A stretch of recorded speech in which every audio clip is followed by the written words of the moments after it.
for the persons that could not attend yesterday in the workshop, I present myself. I'm Dr. Santiago Septines-Stringel. I'm a researcher from the Pollution Research Group at the University of KwaZulu-Natal. I would like to also introduce my technical team. Tracy Mupinga, who is going to write the minutes, and Tanaka Chatema, who's going to be responsible to admit the people to the room.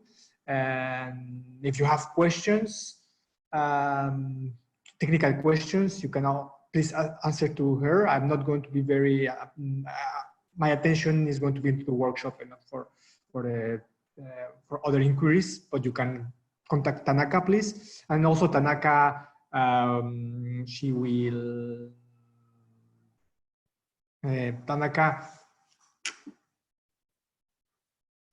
she will mute and turn off your cameras in the case of, I will explain you later this. So I would like to make a summary of the presentation from yesterday. So yesterday we start with a presentation of Dr. Samuel Garahun from the Pollution Research Group, and during this presentation was more to define was about drying, the watering, and we discussed the thermodynamics and kinetic aspects of the process. He explained the different drying methods that exist and how the structure of the sludge, between how the sludge is, how the moisture is accommodated in this structure, and then we see all the mechanical properties changes of the sludge during drying, that it comes from a liquid to until passing through a paste, semi-solid, and then finally granular solid. And at the end, he discusses the different challenges of thermal drying, because there is a lot of challenges of thermal drying, and that's why there is a lot of research going on. And also the importance of data in the sector of fecal, at least in the sector of fecal sludge drying, there is a lot of lack of data. So,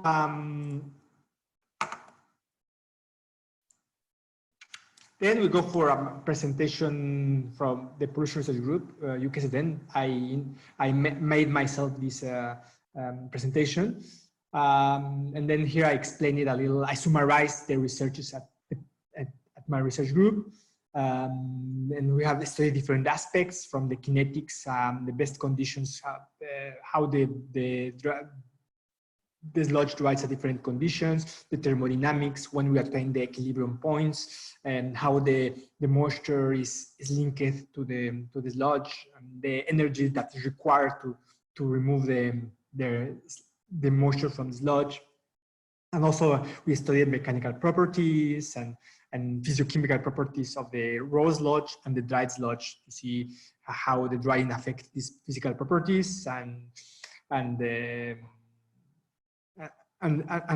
how we can reuse the dried sludge, and then also how drying also can pasteurize the sludge. And I finished with some morphological observations about the aspect of the sludge after drying, how it looks like.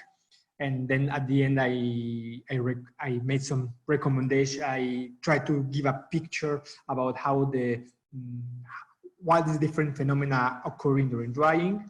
And I arrived to the conclusion that drying could be stopped from 30 to 40% of moisture content. Well, it depends on the application, but if there is not any special application, 30 to 40% will already obtain a solid. The sludge will be a solid, will be disinfected. And yes, there is still some remaining moisture, but this moisture is very linked to the solid, so there's not going to be pathogens that can use it, and so and it can be used as a fuel in this moisture content. So after that presentation, we went to Professor Patricia Labos from École des Mines in France. She described a little the contact dryers. What is a contact dryer? And she showed that there is this drying technology where the sludge is put into the heat transfer is done by a hot surface, and it's heated like this sludge. And so she showed the researchers about this technology in her research group. She shows the importance of the modeling, that this is a very contact drying is a difficult process, a very complex process involving mechanical properties, involving kinetics, and a lot of reactor engineering. So it's important to model it in order to have a predictive tool. And she also shows some of her results in the rheology to show how exactly the sludge will flow, because the flow is very important in a contact dryer. And then after that, after watching this type of technology, that is a contact drying, we see another type of technology, which is the convective drying. In this convective drying is going to, the heat transfer is going to be made by hot air or steam, could be also used as steam. And this presentation was presented by Angelica Leonard from Liège University in Belgium.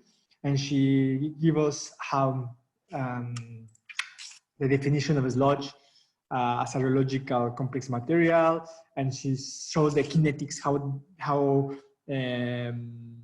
the sewage sludge, because her experiments, her research was in sewage sludge, how the sewage sludge, the rate of drying varied as a function of the history of the sludge.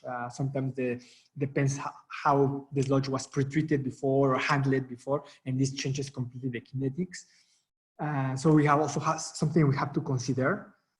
And then she also showed her how we can arrive to zero energy, because drying it's a very, very process which demands a lot of energy. So different methods to recover heat or to use free heat available in the process to try to arrive to a zero energy.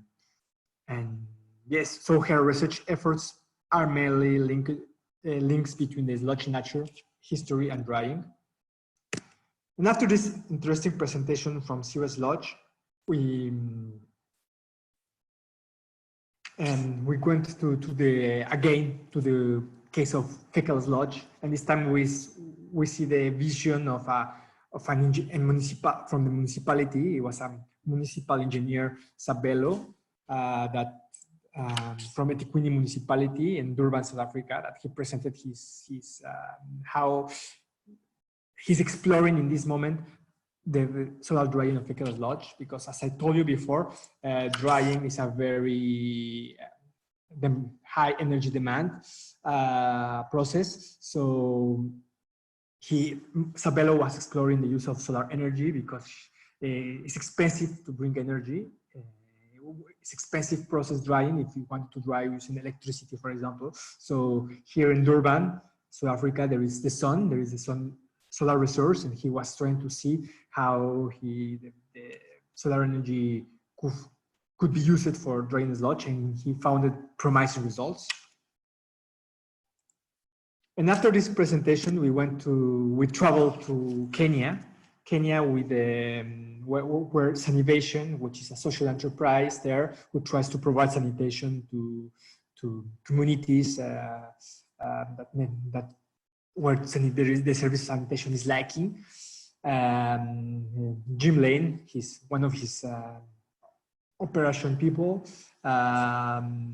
He presented how the fecal sludge is from septic tanks is managed there in the fecal sludge treatment plant in Kenya, and we could see that there was the untreated fecal sludge arrives to the plant. Then there is a solid liquid separation using the geofabric. The watering was the topic of this presentation, by adding a flocculant before, because thanks to this addition of flocculant, we can dewater better.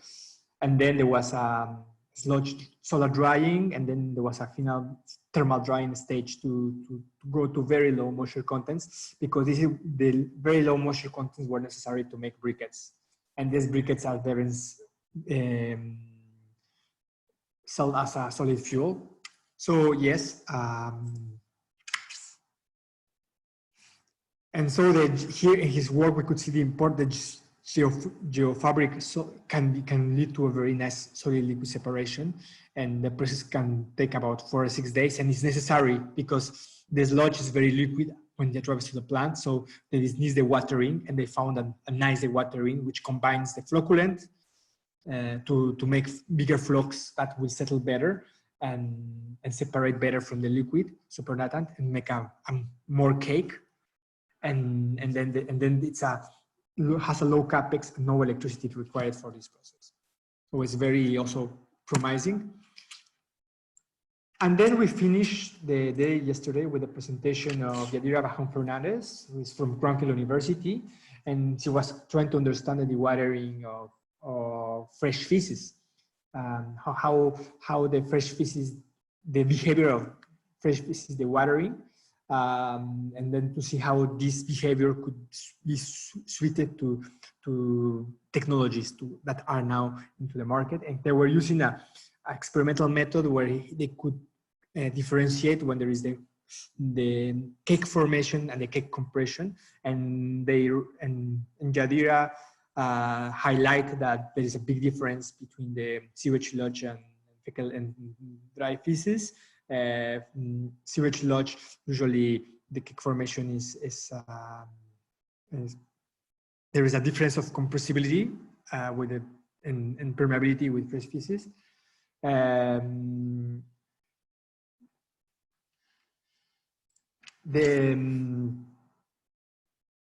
She saw that the fresh feces the waters rather more closely as a mineral slurry than sewage sludge. That was surprising.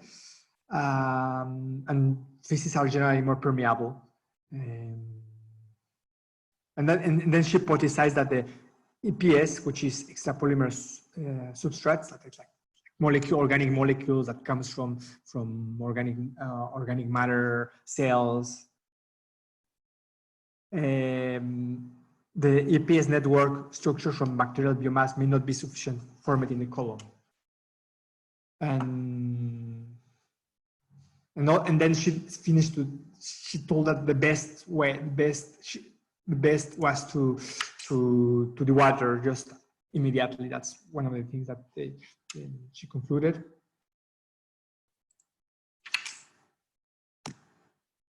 So today, this is the planning from the day. So today we started with this summary that I just finished. And then today we're going to go to some fecal sludge drying beds that have been used in Tanzania. It's a study, pilot study from a rural area, and this presentation is going to be given by Dr. Jacqueline Thomas from the University of Sydney and Ambeda Lavira from the Ifakara Health Institute in Tanzania.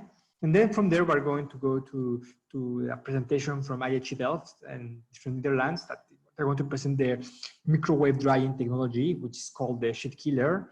And in Dr. Hector Garcia Hernandez is going to give us this presentation. And then from there, we're going to sorry, there is a small change here in the presentation. It's not going to be any more the titanochrates at 3, but it's going to be presentation from Cranfield University in the United Kingdom, and and Dr. Tosin Somorin is going to show how fresh feces and fecal sludge dry, how fast they dry. And then from there, we are going to go to Swansea University with Ian Mabbett, Dr. Ian Mabbett, and Ian Mabbett has performed experiments in near infrared drying for the cure of coatings, and he tried to now understand how this knowledge gained from this sector could be applied for fecal sludge. And then we are going to go to the presentation. We are going to go to India with 10 technocrats, and we're going to see the case. Arun Kumar is going to present us how they dried the experience in the fecal sludge treatment plant with the industrial dryer. And then we're going to finish the presentation with contribution of Dr. Kathleen Selgren from Duke University in the WASH IED Center in the United States. And she's going to tell us she was investigated a lot in the drying of feces, and she's going to tell us the lessons that she has learned. And then we will go with group discussions. There's going to have a group discussions where I hope that you will ask questions. You also can say you have your perspective about if you have something to tell us, experience to share about the drying.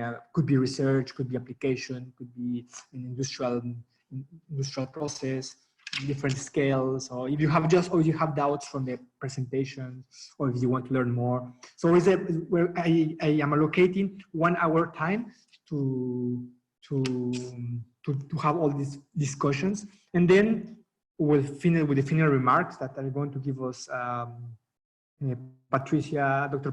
Professor Patricia Labos and Professor Angelique Leonard, that our Sewage Sludge drying specialist. They're going to give us their final remarks, and also myself. And I want to close the workshop. Just I want to give some points, some rules of the game. So this workshop is recorded. The cameras, we have quite a lot of people. Yesterday we were 100, today 70. So that's why, in order to save connection, there's going to turn off the cameras and microphones off if you don't speak. But if you want to speak, it's always nice to see your face. So you can turn on the camera and the microphone for sure. And no speaking during presentation, please, for respect for the speaker. If you have questions, you can write in the chat, or you can raise your hand and talk. This is another possibility. And then, as I told you, if you have some technical problems, you please contact Tanaka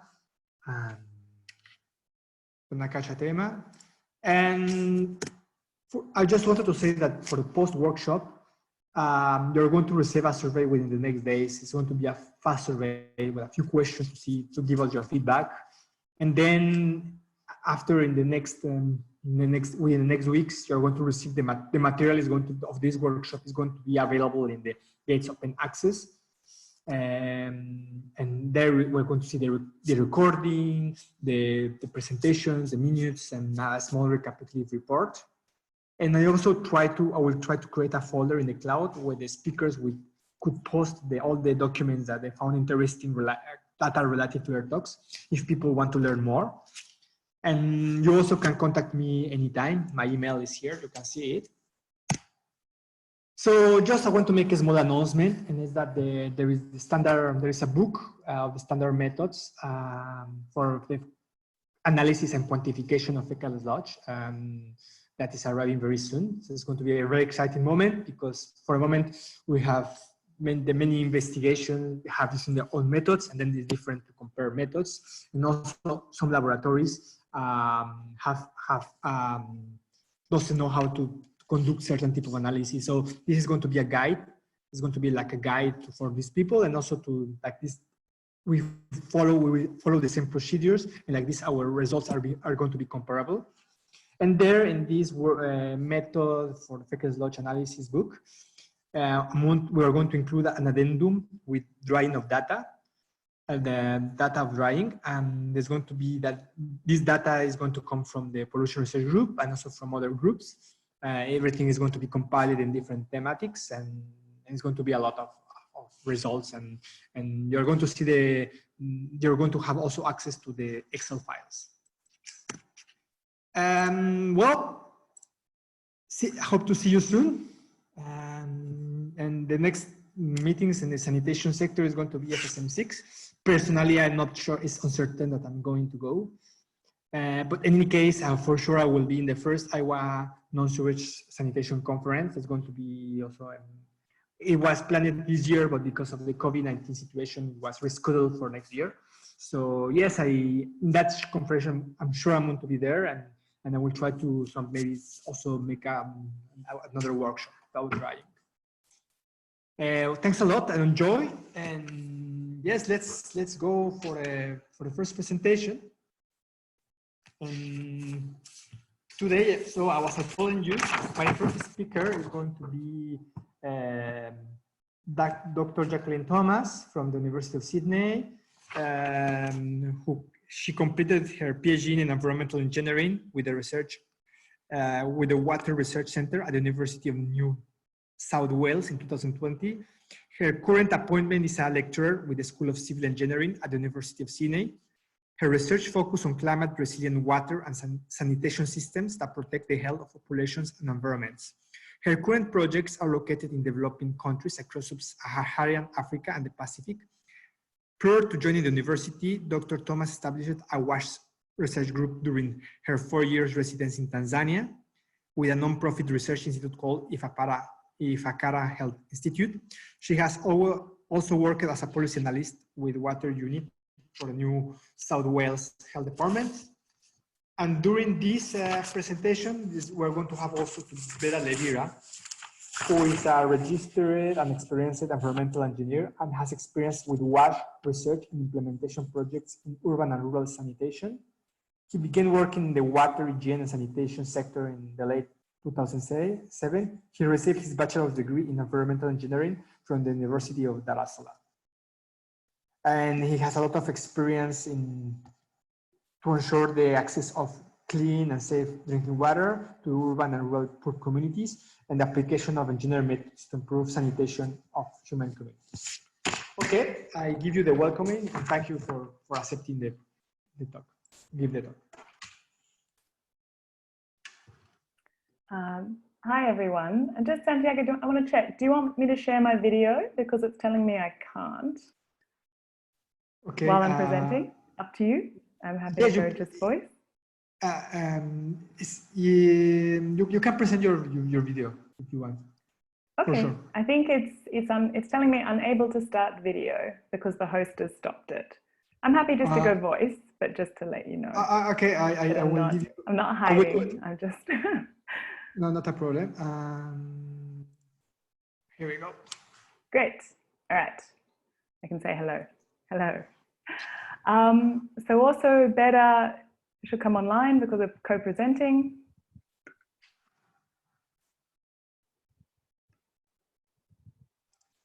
Sorry? So Beda and I are co-presenting. So can I just confirm that people can see, I've shared my screen. You should see a PowerPoint that says fecal sludge drying beds enable nutrient recovery. We can see it. We can see it. We can see it. We can see it. Okay, brilliant. Thank you very much for the introduction.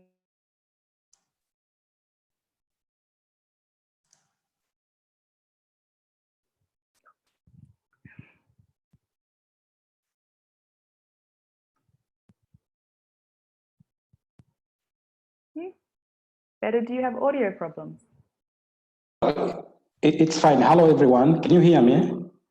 We can hear you. We can hear you. Yes, great. So as Dr. Jacqueline introduced, and also Santiago, thank you for the introduction. So our title, it reads that fecal sludge drying beds enables nutrients recovery. So this study was taken in Ifakara, that is a rural area in Morogoro region in Tanzania. And of course, it was conducted by Dr. Jacqueline Thomas and the other colleagues in the WASH team. Next slide, please. Thank you. So let us first look at the sanitation status in rural Tanzania. So according to the MDGs, the Millennium Development Goals in 2015, so 80% were improved. Of course, here pit latrines, which include poor flush and also ventilated pit latrines. And 4% were shared latrines, which is of course falling under the situation of unimproved sanitation. And then 71% is unimproved pit latrines, and this is mostly in urban and rural areas. And the third one is open defecation. Open defecation has been challenging, and this has been in the rural area, and of course, few percent, like 1% in urban area, and it's mostly so-called as flying toilets. And then, of course, in 2017, we also looked at the SDGs, the Sustainable Development Goals, whereby the basic sanitation access was only 17.2%. Now here we are not so sure if really there is a safely management of fecal sludge in this case. And then also we look at the full, when the latrines are full, they are not emptied. And then we had actually to look what were the main reasons to this. And some of them were as the availability of space in the rural areas. Now in the rural areas, there is enough space. So people tend to dig new pits and construct new pit latrines instead of practicing the emptying as it is done in the urban area. Then also the cost has been a problem, the cost of emptying in the rural area. This results people into opt into construction of new pits, rather than practice the emptying. Then smell and inconveniences has been also a challenge during the emptying. So people tend to not to practice emptying due to these issues. And then the fourth one is on the lack of treatment facilities for fecal sludge. This has been a challenge in the rural areas. So people have no place to take their, the fecal sludge after it's being emptied from the pits. So this has been a challenge, and that's why now people decided not to do the emptying, but rather do the, dig new pits and constructing new pit latrines and abandon the ones which are full. Next. Thank you. Thanks, Dada. So basically we designed a very small treatment system. The idea was this treatment system would service the community within 5 kilometers of the treatment area. It was designed to have minimal inputs, so no energy in terms of electricity, and just this schematic. I won't go through this in a huge amount of detail because I know, we want to save time for questions. If you want to read the manuscript, there's the details of the publication. So it's just out in Environmental Science, Water Research and Technology. But basically we'll focus here on the 3 fecal sludge drying beds because that fits with the theme of this. This is what it looks like on the ground. So really extracting pit latrines, most of which collapse or are in some state of collapsing. So real mix of, soil and fecal sludge. So we emptied 25 pit latrines. Interestingly, the depth was really only 1 meter because of that, collapsing wall issue. We put in series 3 sludge drying beds, so solar sludge drying beds, capacity between 0.9 and 1.3 cubic meters per bed, depending on how deep we loaded them. Interestingly, in this project, what we tried to do was capture the leachate. So we had a hypothesis around trying to retain some of those nutrients that are released in leachate, and that we know that that farmers liked using liquid fertilizer. So we looked at that, but I won't focus on that part in this project. Just some interesting characterization of rural fecal sludge in Tanzania. So we can see here at the surface, so a depth surface 0, that we had a total volatile solids to total solids ratio percentage of about 24%. At the lower depths, at 1.5 meters, we only had 6 of our latrines that got down that deep. That ratio had halved. So we're seeing digestion and breakdown in the pits, and that the age of the pits was something that was always difficult to report, but generally it was somewhere between 5 to 7 years. So the system looks a little bit like this when we're capturing the leachate here. And what we did with the leachate was we heat sterilized it. If you're interested in that part of the project, I direct you to the publication. But overall, just to think about this system, our loading, we did add water. So if you can see our total here, bottom right, total inputs and outputs. So we did add some liquids and then obviously lost some through evaporation. So we were adding liquid to the drying beds in order to create the leachate. So some of our drying times are extended because of this, I think the hypothesis around this project about capturing the leachate as a potential liquid fertilizer or liquid addition in agriculture. So just keep that in mind when you look at our data. So average 21 days for the fecal sludge in the drying bed. So here you can see raw sludge. You see our coli values of about 7 to 10 to the 4. Then after drying, you see average E. coli values drop to only 1.1 by 10 to the 4. So still in the same, log. We really didn't have significant log reduction there. We did see, across here, if we have a look here, our total solids, we did see our total solids increasing. So the ratio, slightly up to 1.27. So all in all, we'd say that the drying process did not reduce the pathogen load significantly using fecal indicator bacteria. So here you can see, I've just highlighted the dried sludge. So orientate you here. This was the range of the raw sludge, and this is the dried sludge. The black data points are E. coli, the gray diamonds are total coliforms. So one thing that really struck us was the range. So I've obviously presented here, mean, the bar, but a big range in what we were getting in our dried sludge. But then also if we look at our raw sludge, we had a big range in our raw sludge as well. And so thinking is what's happening as we dry the sludge is we're getting little pockets that are, potentially quite dense fecal matter that just are retaining moisture and not breaking down. And then you've got little pockets which, may be more soil or, very aged component of sludge. But this huge range, and you can see some of our maximum values here up above 10 to the 5. And this line here at 10 to the 3 is the WHO guideline limit for what we should be using fecal sludge in agriculture. So you can see overall, the average of our dried sludge was above that. So we would say it was not safe for direct use in this form. So there's some work to do. But remember this project, we're actually interested in the leachate. So we did find that heating the leachate did a great job of, at this point, this way. So there was the raw leachate, and by the time we heated the leachate, it was really sterilized. So we still pushed ahead and went, okay, let's think about what the nutrient additions could be. Yes, we've got to be careful about using this with crops that, certain types of crops because of the high E. coli values, but is dried sludge even useful for farmers? And what we found is that, and just watch, these are milligrams per gram. So just keep that in mind, some of the percentage milligrams per kilogram. But our raw sludge, we're seeing sort of nitrite values, potassium reasonably high at 9.4, jumping across to dried fecal sludge, retaining and concentrating that potassium, a ratio change, a factor of 7, and then, concentration of the nitrogens and, reasonably retained orthophosphate. So in terms of a mix, in terms of what people want to use in agriculture, it's low in nitrogen. The ratios are, it's low in nitrogen, but the potassium's there. And we didn't look at all the different, forms that phosphate can be. But potassium and phosphate, it was looking, as a valuable addition, but not in the nitrate. So we did some crop trials. So we grew a local crop, which is called amaranth, which is mainly used as a type of spinach.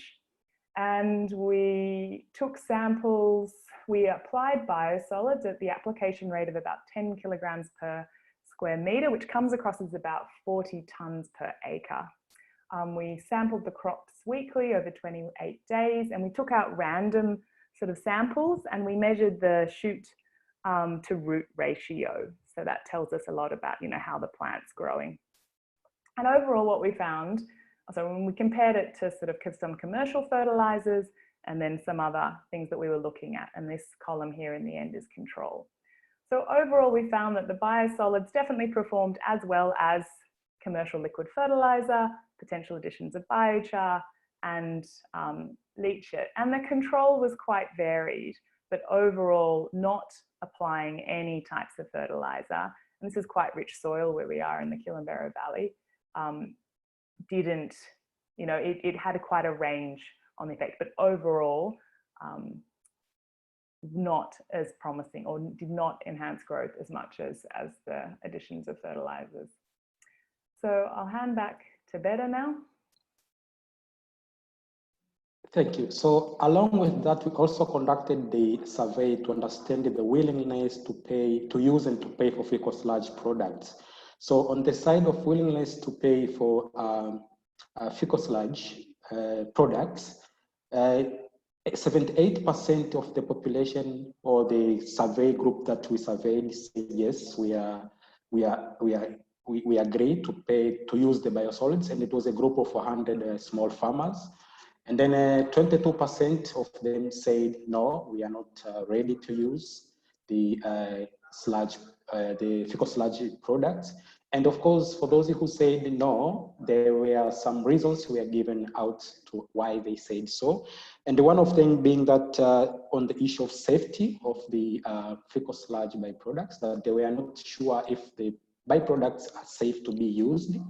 And then also, there was this issue of the acceptability that these people said, we haven't been using such byproducts before, and why should we use them now? And some of them went further and said that actually we don't use fertilizer, any type of fertilizer. Why should we use such products now? Those are some of the answers which we are given to those people who said, no, we are not ready to use the byproducts. But of course, on the side of ready to pay for the products, the majority, which is 50%, we are ready to pay 6 to 17 USD for a bag of byproducts.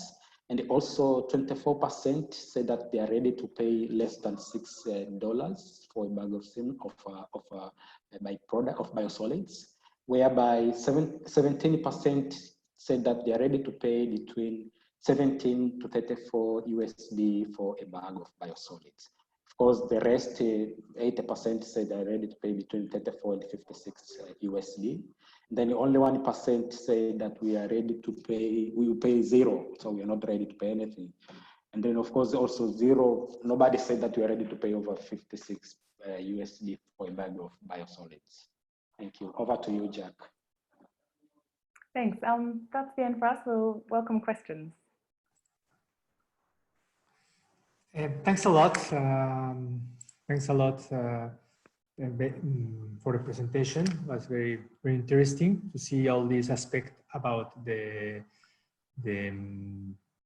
drying beds, how the performance of the drying beds and the use, the quality of the product, and also the acceptance of the people to the product. So it's very nice to hear all this. It's very cross-cutting. I have questions. First from Geoffrey. Hello, thanks for the presentation. Could have more information about leachate heating, energy consumed, reduction of volume? Yeah, thanks, Geoffrey. So the energy for heating the stove was agricultural waste products, predominantly rice husk, but we did always have to use a small quantity of, solid fuel, normally wood, to get the process started. So if you're interested in that, I can direct you to the paper. But basically we found that the leachate volume reduced by about 10%, so not that significantly. We really only brought it up to 98 degrees C for a few minutes. So that was that component. But yeah, we really did try and reduce the energy demand by using a local byproduct. If you like, Santiago, I can see the questions. Do you want me to read them? Okay, perfect. Yeah, sure. So the next, Patricia. Yeah, Patricia's asked, why not using greenhouse? Yeah, a greenhouse to increase the sludge temperature and expect, so like hygienization at 50 degrees for 3 days. That's definitely an option, and we did look at, using greenhouses. I think at the point that we decided not to go with that because it was just adding costs to the system. So we were hoping that the system would work. We just wanted to try standard solar judged drying beds. But if we did it again, then yeah, I would definitely try greenhouses to increase that temperature. From Rita's asked, are there any assessment about the use of porous rock in sludge drying beds or in piles to improve porosity, airflow, and increase evaporation rate? Has this been attempted? Rita, to my knowledge, no. We had the classic sand gravel layers in the base of our sludge drying beds. Yeah, I'd open to the field or anyone else in the chat who might have more experience in that space. Bernard's asked, thanks for the presentation. Have seen some of the drying beds are in open space, do you face challenges with rains? Yep. So we did this over both wet and dry season in Tanzania, and we definitely, that average 21-day drying time was over both wet and dry.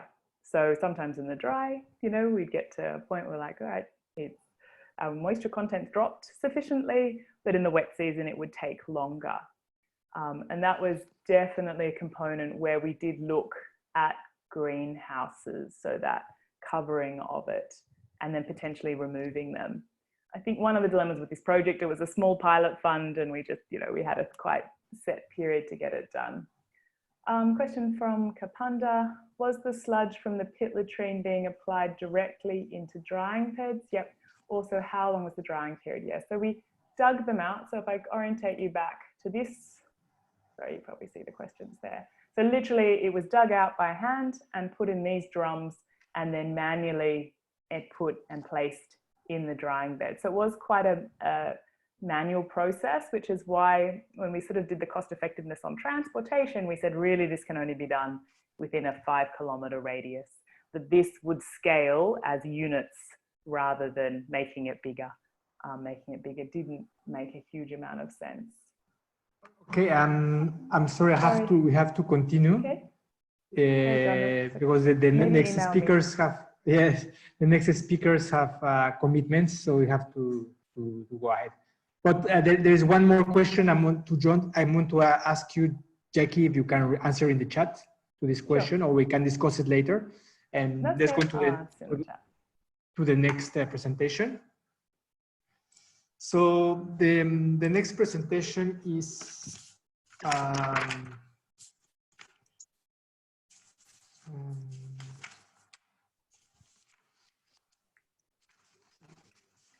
from Dr. Hector Garcia, who is presenting from IHE Delft, and as I told you before, he's going to present about the microwave treatment of sludge, the shit killer. And I have to say that Hector is a lecturer from IHE Delft. He works a lot in projects related to wastewater and sanitation, and he has supervised a lot of masters and PhD students during these courses. Thank you, Hector. Welcome. And yes, I give you the speech. Yeah, good afternoon, Santiago. Thanks very much for this invitation to our group to participate in this event and to present our research. First, I'm gonna double check if you guys can see my screen, what I'm presenting. Is that okay? Yes, it's okay. Okay. Yeah. So okay. So I'm going to start. So first, I want to acknowledge all the authors that in our group that been working on this topic at IHE at the core in sanitary and sanitary engineering and sanitation. My colleagues, Professor Berjanovic, Tineke Hoymans, myself, colleague from the University of Zagreb, Professor Mijatovic, and 2 PhD students that have been involved in this research and have started this research. So then I'm going to move on to what we are treating. So it's a clear picture of very descriptives of the system or the technology that we are developing can treat either fresh feces, septic sludge, and also centrifuge, let's say waste activated sludge with different content of dry solids and of course different matrices. So this is our starting product. So why microwave heating or microwave energy? So well, if you have a microwave at home, so it's pretty much we are using the microwave energy so to irradiate the sludge. So pretty much So as you have at home in your domestic microwave, but please do not try this at home. So we irradiated the material, and so the waves travel through a metal tube in this case, and then hit the material that we want to, in this case, to heat up. So compared to other technologies, it's a little a little bit faster the way that the microwaves interact with the material and can produce some heating on that. Of course, not all the materials are good to be heat up by these by microwaves. But the good thing about the fecal sludge is that it contains a high amount of the dipolar molecules, like water. And so this is a good candidate for being irradiated with microwave, and as a consequence of that, increasing the internal temperature. And here we can see a picture at the bottom right of the slide. So difference between conventional heating and microwave heating. In the microwave heating, the heat is generated from the inside the material, and there is not a contact for the heat to heat the material. So in that is quite effective in such a way. So then I'm going to show, and for this presentation, I wanted to give the idea of the process that we developed here in the studying in the Netherlands. Hector, yes. So sorry for interrupt you, but we cannot see your slides going on. We just see the first slide. Okay, thanks for letting me know. Let me see if I will not.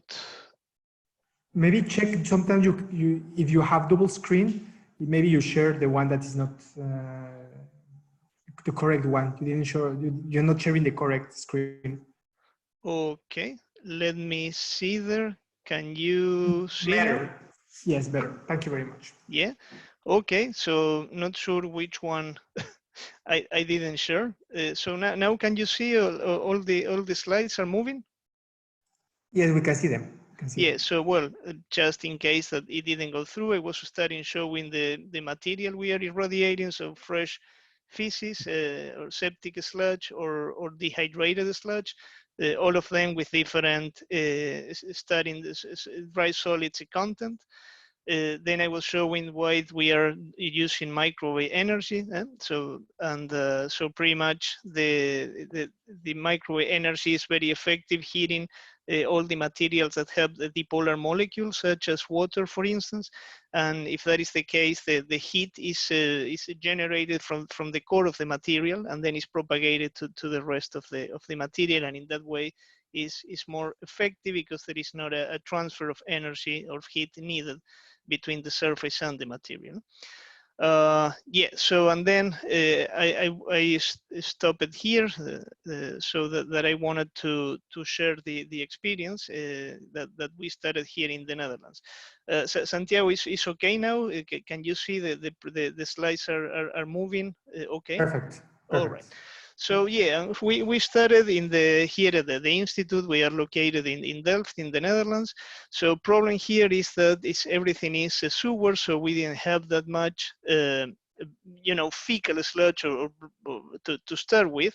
So, but we found a town in the north of the Netherlands that is called Snake, and then they have some toilets that they have these urine diverting facilities, and they could separate the black water.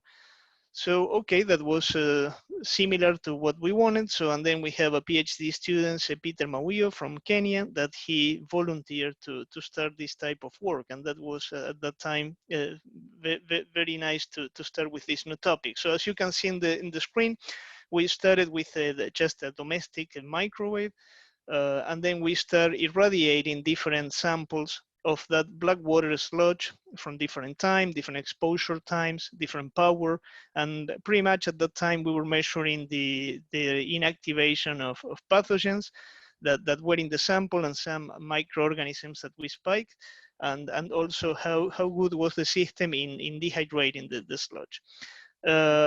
So then after that, we move to, we wanted to try with a real fecal sludge and not with this black water. So we moved to our domestic microwave to Nairobi in Kenya, where Peter was is originally from, so it was easy to set up that. We did it in collaboration with Synergy, the NGO, the American NGO that is working there in Nairobi. And so we were able to set our system there and do similar evaluations, but this time trying real fecal sludge collected from some slums in the Nairobi area. So I'm going to show later on some results, but are similar to the previous one, but the only difference that the matrix here was a real one. And then, so in the process of converting this idea into an innovation, into a technology, so then we came out with a sheet killer concept. And for the first time, we move into a more engineering system rather than using that domestic microwave. So we designed this sort of a chamber, as you can see in the figure, with 4 microwave units of 1 kilowatt each one. But this was for the first time that we were developing a prototype, a system, a pilot system. So we did this with a German company, Frick and Mahler, and that's how this bench scale or this pilot system looks like. So, and then we evaluated the system. At that time also, Santiago University was helping us a big time on conducting this evaluation. So we did it also in collaboration with Croatia, with University of Zagreb, and with some local universities in Slovenia. So we have at that time 1 PhD students, Peter, and a few master students that help us out validating this pilot for first time. So at that time, we tried that in Slovenia, in the city called Maribor. And we try fresh fecal sludge, septic sludge, fresh waste activated sludge, and dehydrated centrifuge activated sludge. So pretty much we conducted both here in the Netherlands, so in Nairobi, and there in Maribor. So what we were looking at is to see first the removal of pathogens. So we were looking in all the different type of sludge, as you can see here in these figures. Top left is centrifuge waste activated sludge. Top right is fecal sludge. Bottom left waste activated sludge, and bottom right septic sludge. So in all of them, we evaluated the removal of E. coli and coliforms and other type of microorganisms. And in all the cases, we find out that the microwave was very effective in getting very nice log removals of, up to 6, pretty much and to non-detectable levels of microorganisms with a relatively little energy consumption or time, or the exposure time of the sludge to that setup. So this was consistent with all the system that we tried from the system here in the Netherlands, in Nairobi, and in Maribor. But also we were looking at the dehydration, applying microwave energy, how good, how fast we can remove the water from the sludge, and that was the sort of the second objective. So first we were aiming at making the sludge, let's say, pathogen-free, and then also to dewater the sludge. And also we find out that the system was effective on doing that, but of course it was taking a little bit more energy to dehydrate compared to inactivate the microorganisms. So some images of what we got on this sheet killer, as we like to call it. So this is how the different type of sludge looks like after the treatment is applied. We get very high dry solid content. There is very little water on all types of sludge. And also we were doing some characterizations of that final product. So we dried even up to a 5% water content, that is 95% dry solids. Again, here in these columns, each column shows the results for all the sludges evaluated. This is the first column is the centrifuge or dehydrated waste activated sludge. Second column, fecal sludge. Third column, waste activated sludge. And the final column, septic sludge. And all of them, the water was, very good or highly removed. Of course, in nutrients and organic matter, there is not a removal at all. We are not changing the composition of the sludge. So pretty much the only thing that we are losing is all those compounds that are volatile. And the one point that I would like to highlight is that we also measure the calorific value of the dry sludge.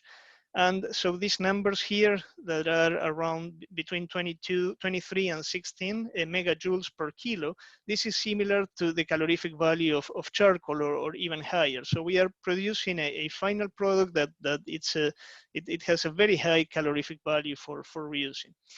And sort of a disadvantage of the system is that the specific energy consumption for that pilot that we evaluated for that first time there, it was quite high compared to conventional systems. So here we have some room for improvements on this technology, and that is what we did next. So we move on with a grant from the Dutch government in the context of the refugee from Syria.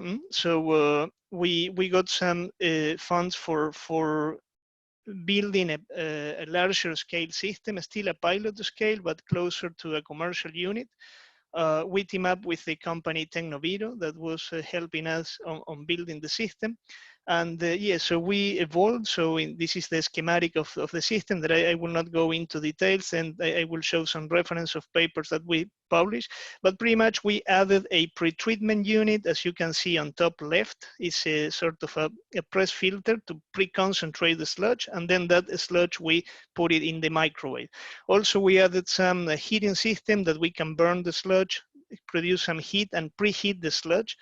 And also the water that we are removing from the press and all the condensate that we recover from the microwave reactor, we pass that first through an ultrafiltration system and then to a reverse osmosis filtration system, and we can produce a high quality water also from the sludge. So our raw material that we put in the system is again septic sludge or fecal sludge or municipal waste activated sludge, and we obtain a dry solids with the calorific value as charcoal and clean water. So, and then we validated the system at the Jordan Valley. We team up with the German Jordanian University. This is how the microwave pilot system looks like. It's much, as you see, we evolved from a domestic microwave into a real full scale, well, pilot scale, let's say, but more commercial size system. And okay, so we move it to Jordan. Then in order to make sure we have a good septic sludge, on top of taking from the septic sludge they have there, also we took some trucks there to make sure we have a good capacity. So this is how the sludge after being filtered in the filter press looks like. And so we put it in the microwave cells, and this is how it looks like after it's been microwaved. This is the final product. So the dry sludge with a 90% dry solids content and this charcoal-like material.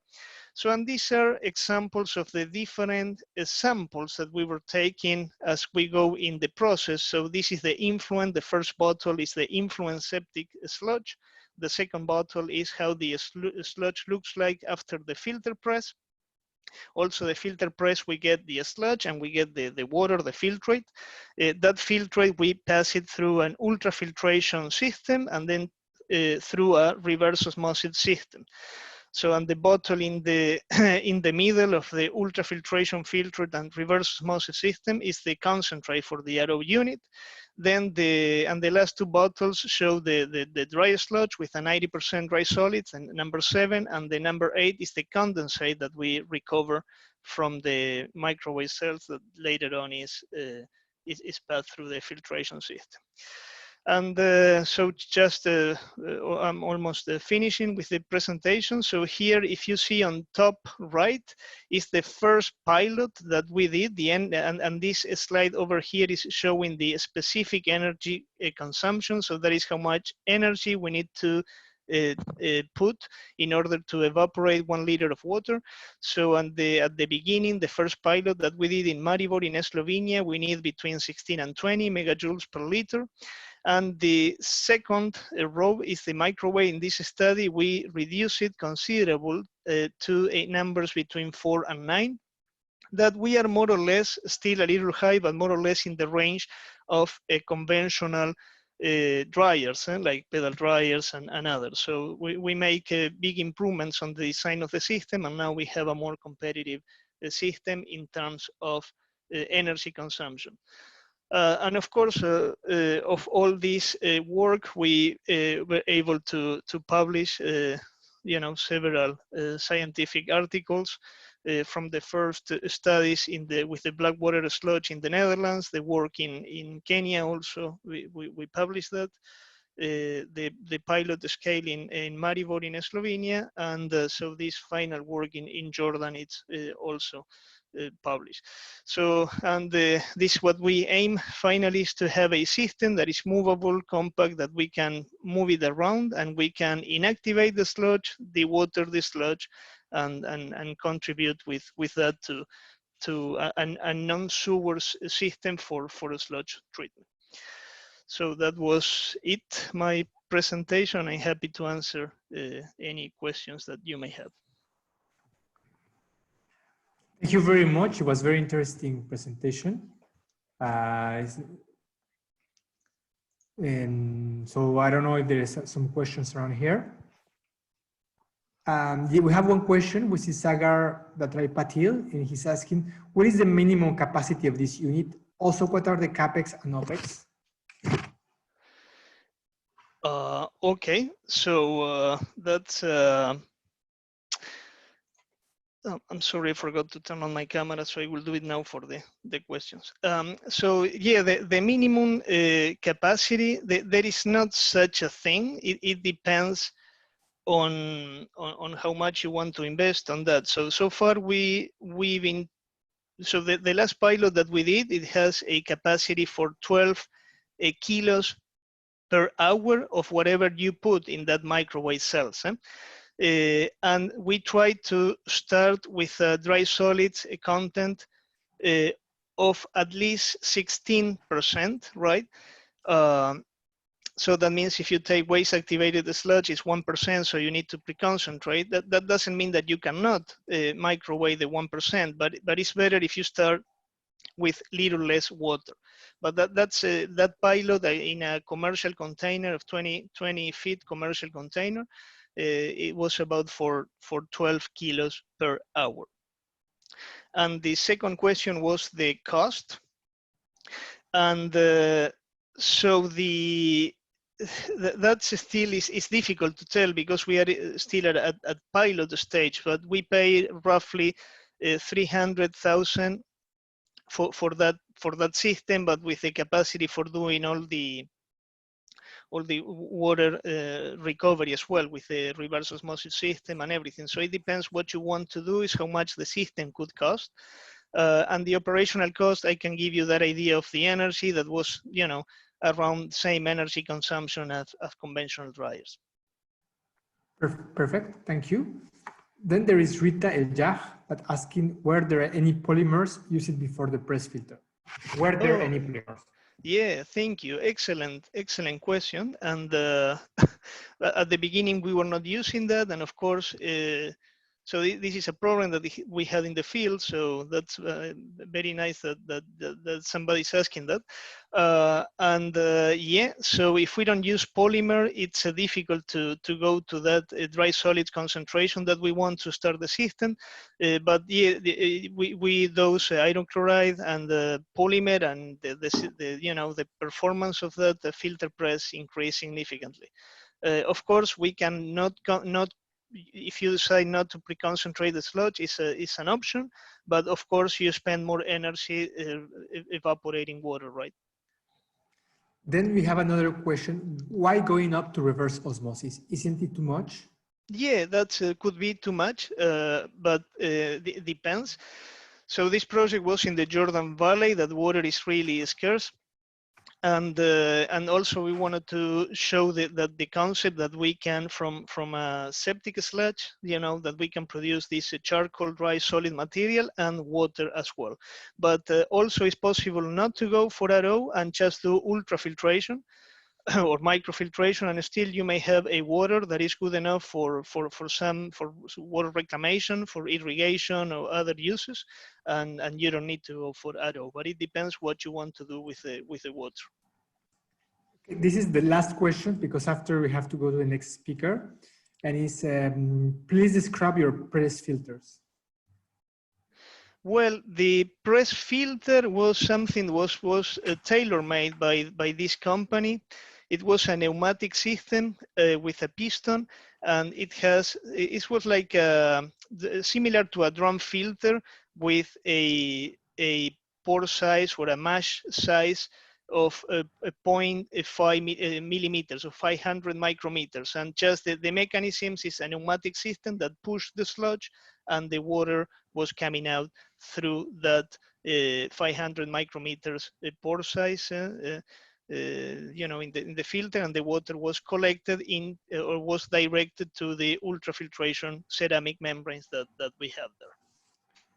Okay, perfect. I want to ask you if you can rate. I know you have to leave very soon, so I will ask you if you can write your email if it's okay for you, because there's still like 3-4 questions, and then maybe the persons can contact you. But unfortunately, the other speaker, she also has tight agenda, and she has to also leave soon. So sure. I will put my email here, and thank you very much again, Santiago, for letting us present our work here. Thank you very much to you. It was very interesting. So the next presenter is about the drying kinetics of fresh physics and on-site fecal sludges, presented by Dr. Tosin, who now is affiliated to Strathclyde University, but in that time, during her research, she was from Cranfield University. So Dr. Somorin has a track record in the development of innovative clean energy technologies.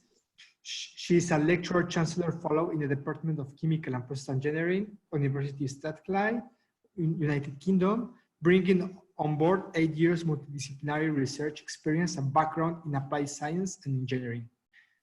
Before joining Strathclyde, she was at Cranfield University developing sanitary microcombustors for the on-site conversion of human waste to energy as part of a Bill and Melinda Gates Foundation project. She also has contributed to other high-value research projects, including RANG funded projects in collaboration with ASOMEXA and Universidad of Santander, Colombia, and fecal waste drying characterization project with the University of KwaZulu-Natal and Swansea University. Her key research interests include waste recovery and resource utilization, fuel waste characterization, biomass conversion, technology qualification, and sustainability assessment. So, welcome, Tosin. Thank you, Santiago. Can you hear me clearly? Just want to be sure so that I'm not here. Perfect. We can see you and we can see the presentation. All right, good. So thank you, everyone. Just going to present the work that I did while I was at Cranfield University, and Santiago has made the correction that I will currently work at Strathclyde at the moment. So this research was part of the development of the nanomembrane toilets. Part of it was the work I did with Santiago and here at Swansea University. But I'll probably start up with the one that I did with on the nanomembrane toilets, and probably just for those who are not familiar with this system, is part of the project that we're funded on that the Reinvent the Toilet Challenge, and is a system designed for household treatment of fecal waste. And so the way the system is designed, it has a front end and a back end, and the front end is designed to interact with the user just the way you will use a normal toilet, and then there's the back end system that contains quite a number of components, and some of these components involve a dryer and also a combustor. It was initially called a gasifier at the time, and then there is other components like membrane for water purification. But I'll probably just be focusing on the aspect of the gasifier/combustor, which was at the back end of the toilet. And this required burning the human feces to burning it off and converting that to heat, and then generating hash, and as well as and gas. So that's just a summary about that. So probably just to give you a more brief about the process, the toilets, that's the front end of the toilets, which include the flush. And then there is the urine pathway where the urine is purified using a nanomembrane to clean water. And then there's the fecal path. And my research was really much focused around this fecal path, where there's this transportation early on via the screw into a dryer pelletizer. And then there is the combustor, which was what I designed to burn this material. So moisture removal was really, really critical for the process. If the material is wet, it means that the combustor couldn't work. So I was really quite interested in drying in that aspect. Just to give you, I guess maybe just to give you why drying is really important in that aspect is that we know that it is the first stage of thermochemical conversion process. And it really did help with handling. Initially, when we worked with the material, it was difficult to handle the material, also due to spoilage or bacterial and microbial deterioration and things like that, and risk for pathogens and also for smell. So it was, drying was really, really critical at that point to design. Of course, the process is highly energy intensive. The nanomembrane toilet was designed with a very lean energy envelope, meaning that the system needs to self-operate on its own and not to be requiring any external energy supply, meaning that every component in the system needed to be working efficiently for this to happen. Also, if drying was not done properly, this could alter the material upstream. And so when the downstream processes are being done, it's going to cause probably incomplete combustion and things like that. So, and then working with the material early on, very, very much early on, 2015, it was difficult to work with the material, prepare human feces in a unified or uniform way to have a consistent material to put into the combustor. With the synthetic feces, that was quite probably straightforward. You could pelletize that in the lab. However, with human feces, it was drying in a sheet, like a flat sheet, so it was difficult to really put them in a uniform way. So I started to look into drying from that perspective. Also for material properties, I guess all this has been mentioned yesterday, that in terms of dry basis is quite very similar to human pellets. I think this is to wood pellets, but however, when you consider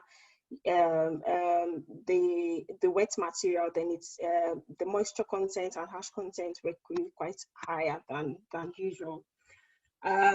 Just to focus on the system that I was designing to give you an idea of what the process was for the microcombustor that I designed during the process. It was a mini combustor, so very, very small size combustor, and it had a mini feeder at the top, and there was this section that would meter. So this section, probably just use this.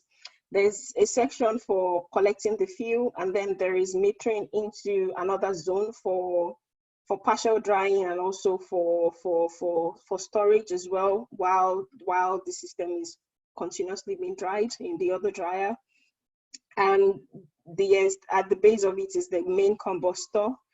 Air flows in from a particular zone into the internal part of the combustor, and it was critical to ensure that all these zones are separated in a way, and I will tell you more about that. There's also exhaust gas coming out from the base of the reactor, of the outlet.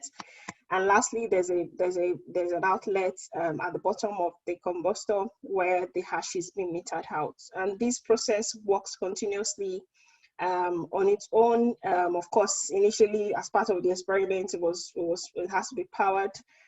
Ignition had to be powered, but the design prospect there was to ensure that the system was self-operating on its own continuously without reignition.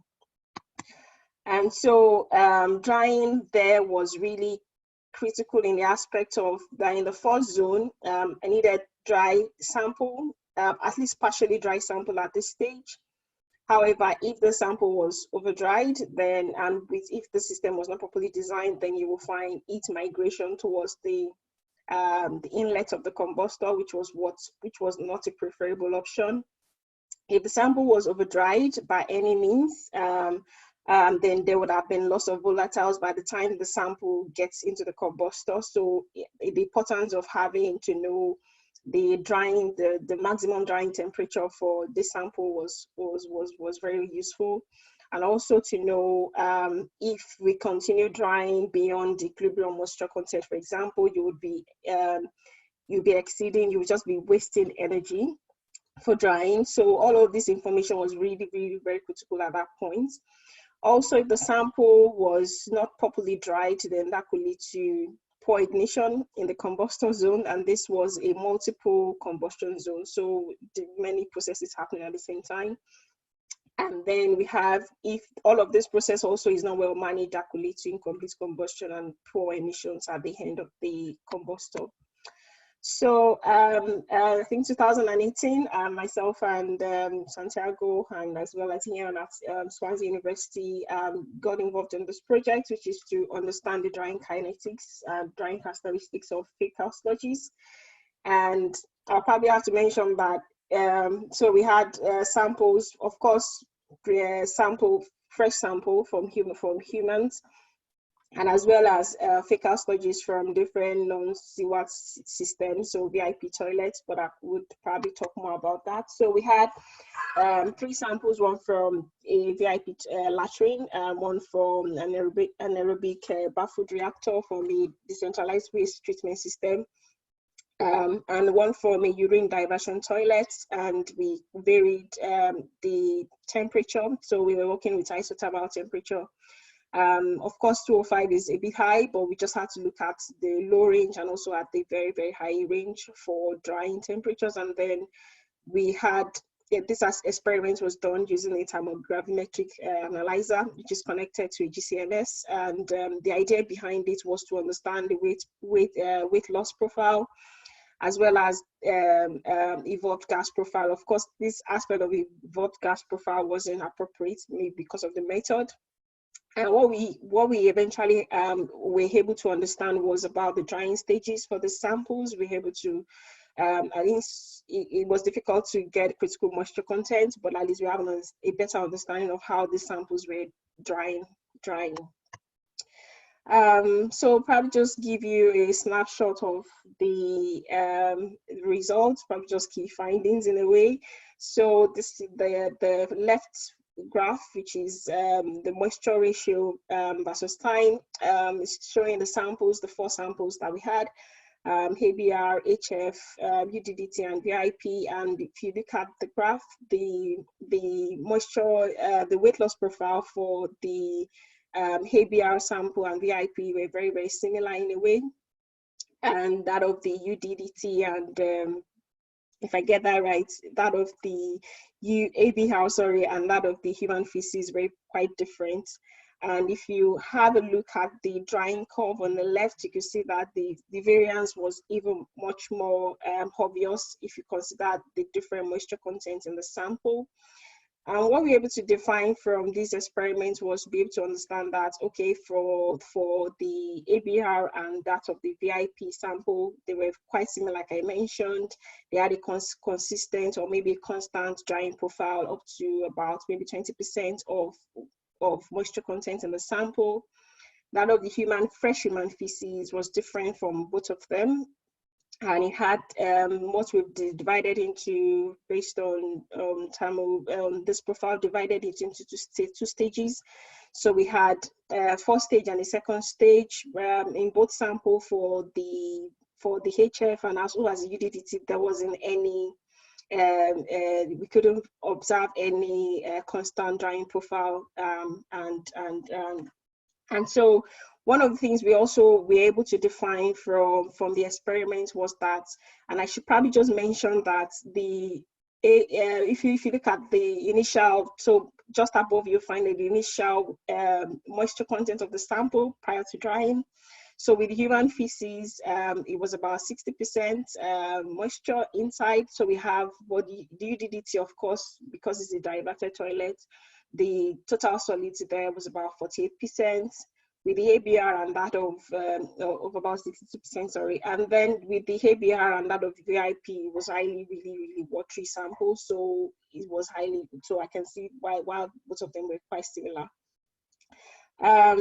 And then we did further experiments looking at different temperatures. So the one I've just presented was at 55 degrees, but then we did for the hotter temperatures up to 205. And did also gas, which I will not presenting the result for that, but I probably just summarize the findings.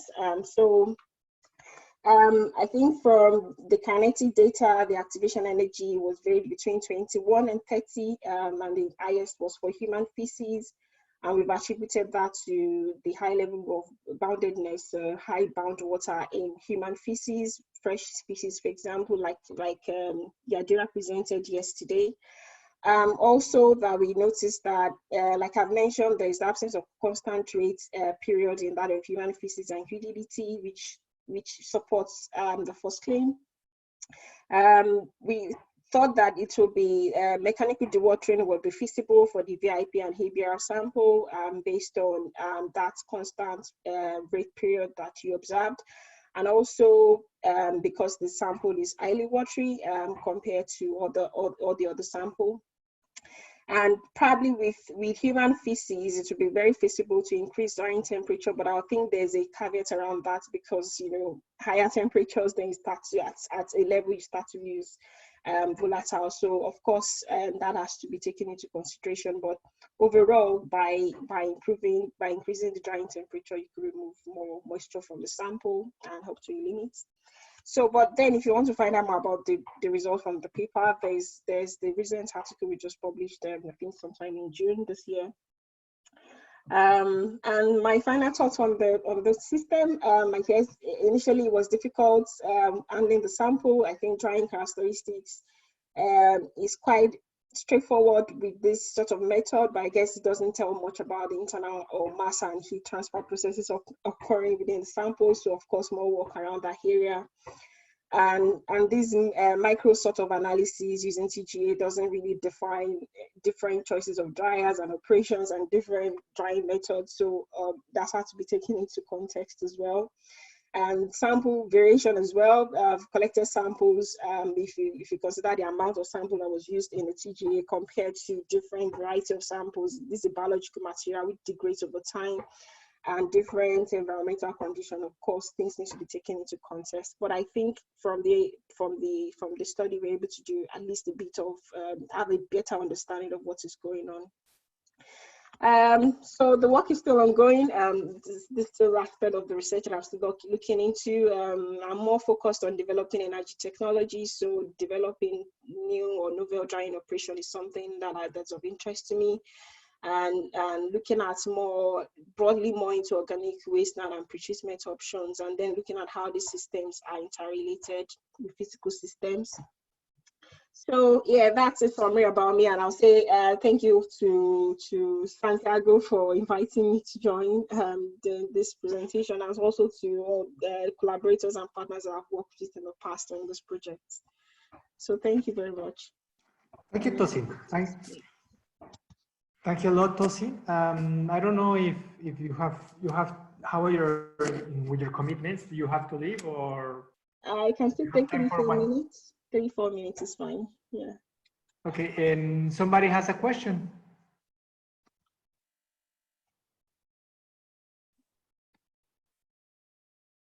Well, there is for a moment there is no questions. Well, thank you, Tosin. It was nice to see again. Well, this work I made it in collaboration. Well, for the kinetic study, we make it together in collaboration.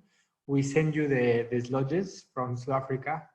It was not something I want to just to tell. This is an anecdotal, but it's difficult to send fecal material between countries. There is a question from John, and John says, did you measure of gases and odors? I mean, from the experimental setup, yes, we did measure that. But for the drying study, which is from the TGS, GCMS, we did that, but it wasn't. I don't think the result wasn't conclusive, so it wasn't an appropriate method as far as I'm concerned for that. So,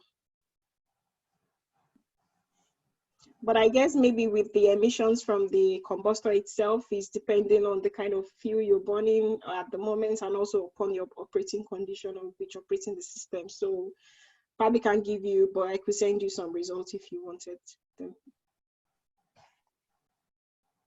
Okay, perfect. Thank you, Tosin. So thanks again for accepting to present, despite that you have like those commitments of today. Thank you for giving a small space. Okay, let's go to the next speaker. So the next speaker is another partner from the Pollution Research Group, University of KwaZulu-Natal. It's this presentation is entitled "How Studies on NII Cure of Coatings Can Inform Drying of Faecal Sludge."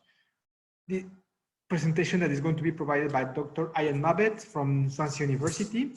So Ian research has mostly focused on rapid heating or curing of industrial coatings and energy materials such as photovoltaics and energy storage, along with colleagues at the Specific Innovation and Knowledge Center. He also has research interest in water sanitation and hygiene. More recently, his interests have evolved into transdisciplinary research and systems approaches to unpick global challenges, including climate change. Okay, I give you the speech. Thank you. Brilliant. Thank you, Santi, and thank you everyone for having me. I'm going to start off by saying that I really am, I'm not a fecal sludge expert by any means, and I rely on collaborations with Santiago, Chris, and as you've just seen, Tosin as well, to boost my knowledge in there. Oh, sorry, I'm just trying to get my slide to progress. There we go. So yeah, my background is I'm a materials chemist, and I kind of spent the last 15 years looking at industrial processes and working on corrosion and coatings and trying to speed up those processes. So I'm going to whiz through some stuff today and look at how that's brought me into the world of fecal sludge and show you the approaches that I've taken to some problems in the past. So I say that's what I've been doing for the last 15 years. For the last 10 years, we've really been looking at how we can, a lot of the image on the left there is a pre-painted galvanized steel line. And a lot of that material goes into construction, and I'm interested in how I can dry that stuff quicker. So the last 10 years then, we've been looking at how we functionalize materials that coat buildings so that we can create systems where we generate, store and release renewable energy within the building using solar photovoltaic coatings and solar thermal coatings, which have some crossover. And then building on that, for the last 3 years, I've been working on the Sunrise project, where we translate that kind of systems approach centered around a building into the global south, mainly India, but other regions as well, where we look at how we can use that energy to effectively to build productivity in regions, rural regions, and in particular agricultural regions. And the reason that I mention that is because ultimately we have a superstructure there, which we want to provide a cluster of benefits, including sanitation. So there's an offer there to anyone developing technologies. We'd really like to implement them in some of our buildings. Okay, so going back to coatings and where the near infrared story emerges, if we look at the industry, so I'm from, we had a talk from New South Wales. I'm from Old South Wales in the UK. And up in North Wales, there's a steelworks which we work closely with, which produces about 200 million square meters of this pre-painted steel per year, and a lot of it goes into construction. But our sister plant in IJmuiden in the Netherlands had a galvanizing line with some space at the end of it. And they decided, which is a sensible idea, that we could create a continuous process where straight from galvanizing we go into painting. There are challenges. The galvanizing process likes to run at around 180 meters per minute, painting generally about 120. So, and there was not a lot of room at the end of the line. So we suddenly have to cure our coatings a lot quicker. So they invested 25 million UK pounds into a near infrared processing setup, which was claimed to, what we would expect out of something like microwave, all of the heating happening in the coating, not involving the substrate, and it could cure any color, allegedly. As you can guess by the fact that I got involved, that turned out not to be quite as straightforward. So in entering the site, my approach is, what do I need to know? I just have some light of a particular wavelength. I'm going to use it to heat a surface and try and leave behind a quality film. Sounds pretty simple. So really, this is just about the approach that was taken. And I think, the first thing that you have to ask yourself is what happens during cure. And bearing in mind that because we've sped the process up, whereas we've normally got a 30 to 40 second window, this has been shrunk down to 5 to 7 seconds to make everything happen. So near infrared is radiative, but really it's a fast thermal cure. It's not like UV or electron beam where we're doing a radical polymerization. We've just got a wet coating. We're going to take some solvent off it and hope to unblock a cross-linker before to allow the film formation. Once all of that's complete, that happens at around 232 degrees Celsius. So the really important part is getting the solvent out before that film forms, because otherwise the residual solvent is going to create blisters and burst its way out. The first step is to do some thermal analysis. So TGA, DSC, to start to understand how fast we can push the process. I'm not going to go into any detail on that. We've seen lots of thermographs over the last couple of days. But ultimately, if I can understand where the endotherms, exotherms are, and all of these sorts of things, I can make sure that I can keep the processes separate. But I have to be aware of the assumptions, and this was touched upon in the last talk. There's a big difference between 20 to 40 milligrams in a sample pan heated in a particular way to what we'll experience on the line in terms of temperature gradients and such like. And also, we have to be mindful if we want to think about things like specific heats that we've got solvent, we've got mass losses happening at the same time. Again, these processes are hyphenated so that we can check on evolved gases. This is much more straightforward in a paint system because we know what went in, so we know what's going to come out. I'm whizzing through this, apologies.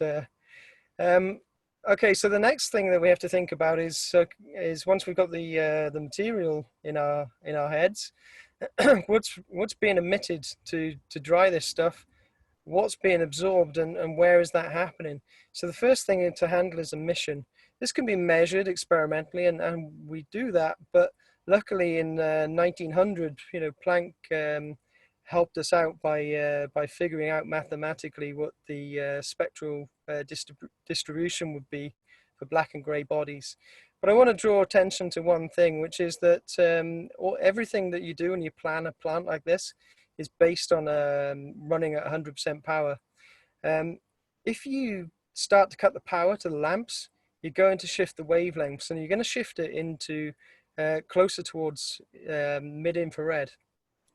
That's important because different things absorb at different places. Sorry, when we're looking at near infrared, the absorption is typically happening in conductors and semiconductors through free carrier absorption, or where you've got organics, you might get overtones of molecular vibration, but they're forbidden by quantum selection rules, so you're not going to get much of that.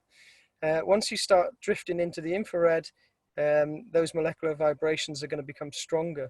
So the first thing an operator is going to do is try and cut the power, but they might shift the bands into a more absorbing region. So you really have to understand how what you're emitting correlates with how things are absorbing. And also just a slight touch on directional dependence. When people think of the light source, they think of a point source where an inverse square law will tell us how light is going to be distributed as you move closer or further from the lamp. That only holds true for a point source. People working on solar dry-in, this is great because the sun is far enough away to act as a point source, and the light that we get is collimated. But with our emitters, a tungsten halogen filament, that's not the case. So we really have to calculate view factors to understand the probability of a photon landing on the surface. And this gives us the best way to solve that or to approximate to it is something like a Monte Carlo ray tracing algorithm to give us the distribution. Anyway, we've then covered what the material is, we've covered what's being emitted. We now have to look at how it's going to be absorbed. And that can happen in a lot of different ways. If we take a white coating, say a white 20 micron polyester, a lot of radiation is going to be reflected away from the surface and scattered. That's what gives it the white appearance. But some light is going to make it into the coating and be absorbed at various depths of penetration. Some may even hit the substrate. For the darker colors, it's unreasonable to think that they're going to behave the same way under irradiation. We would expect a much lower reflectance because that's the appearance of the dark color. And we're probably not going to get a huge depth of penetration in something that's highly absorbing. So lots of light being absorbed near the surface and potential for film formation happening too soon.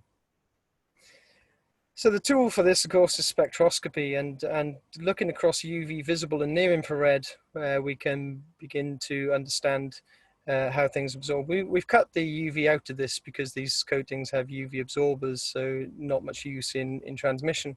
The transmission, we're shining the light through the sample, and the conventional wisdom is that what's not received at the detector has been absorbed by the coating.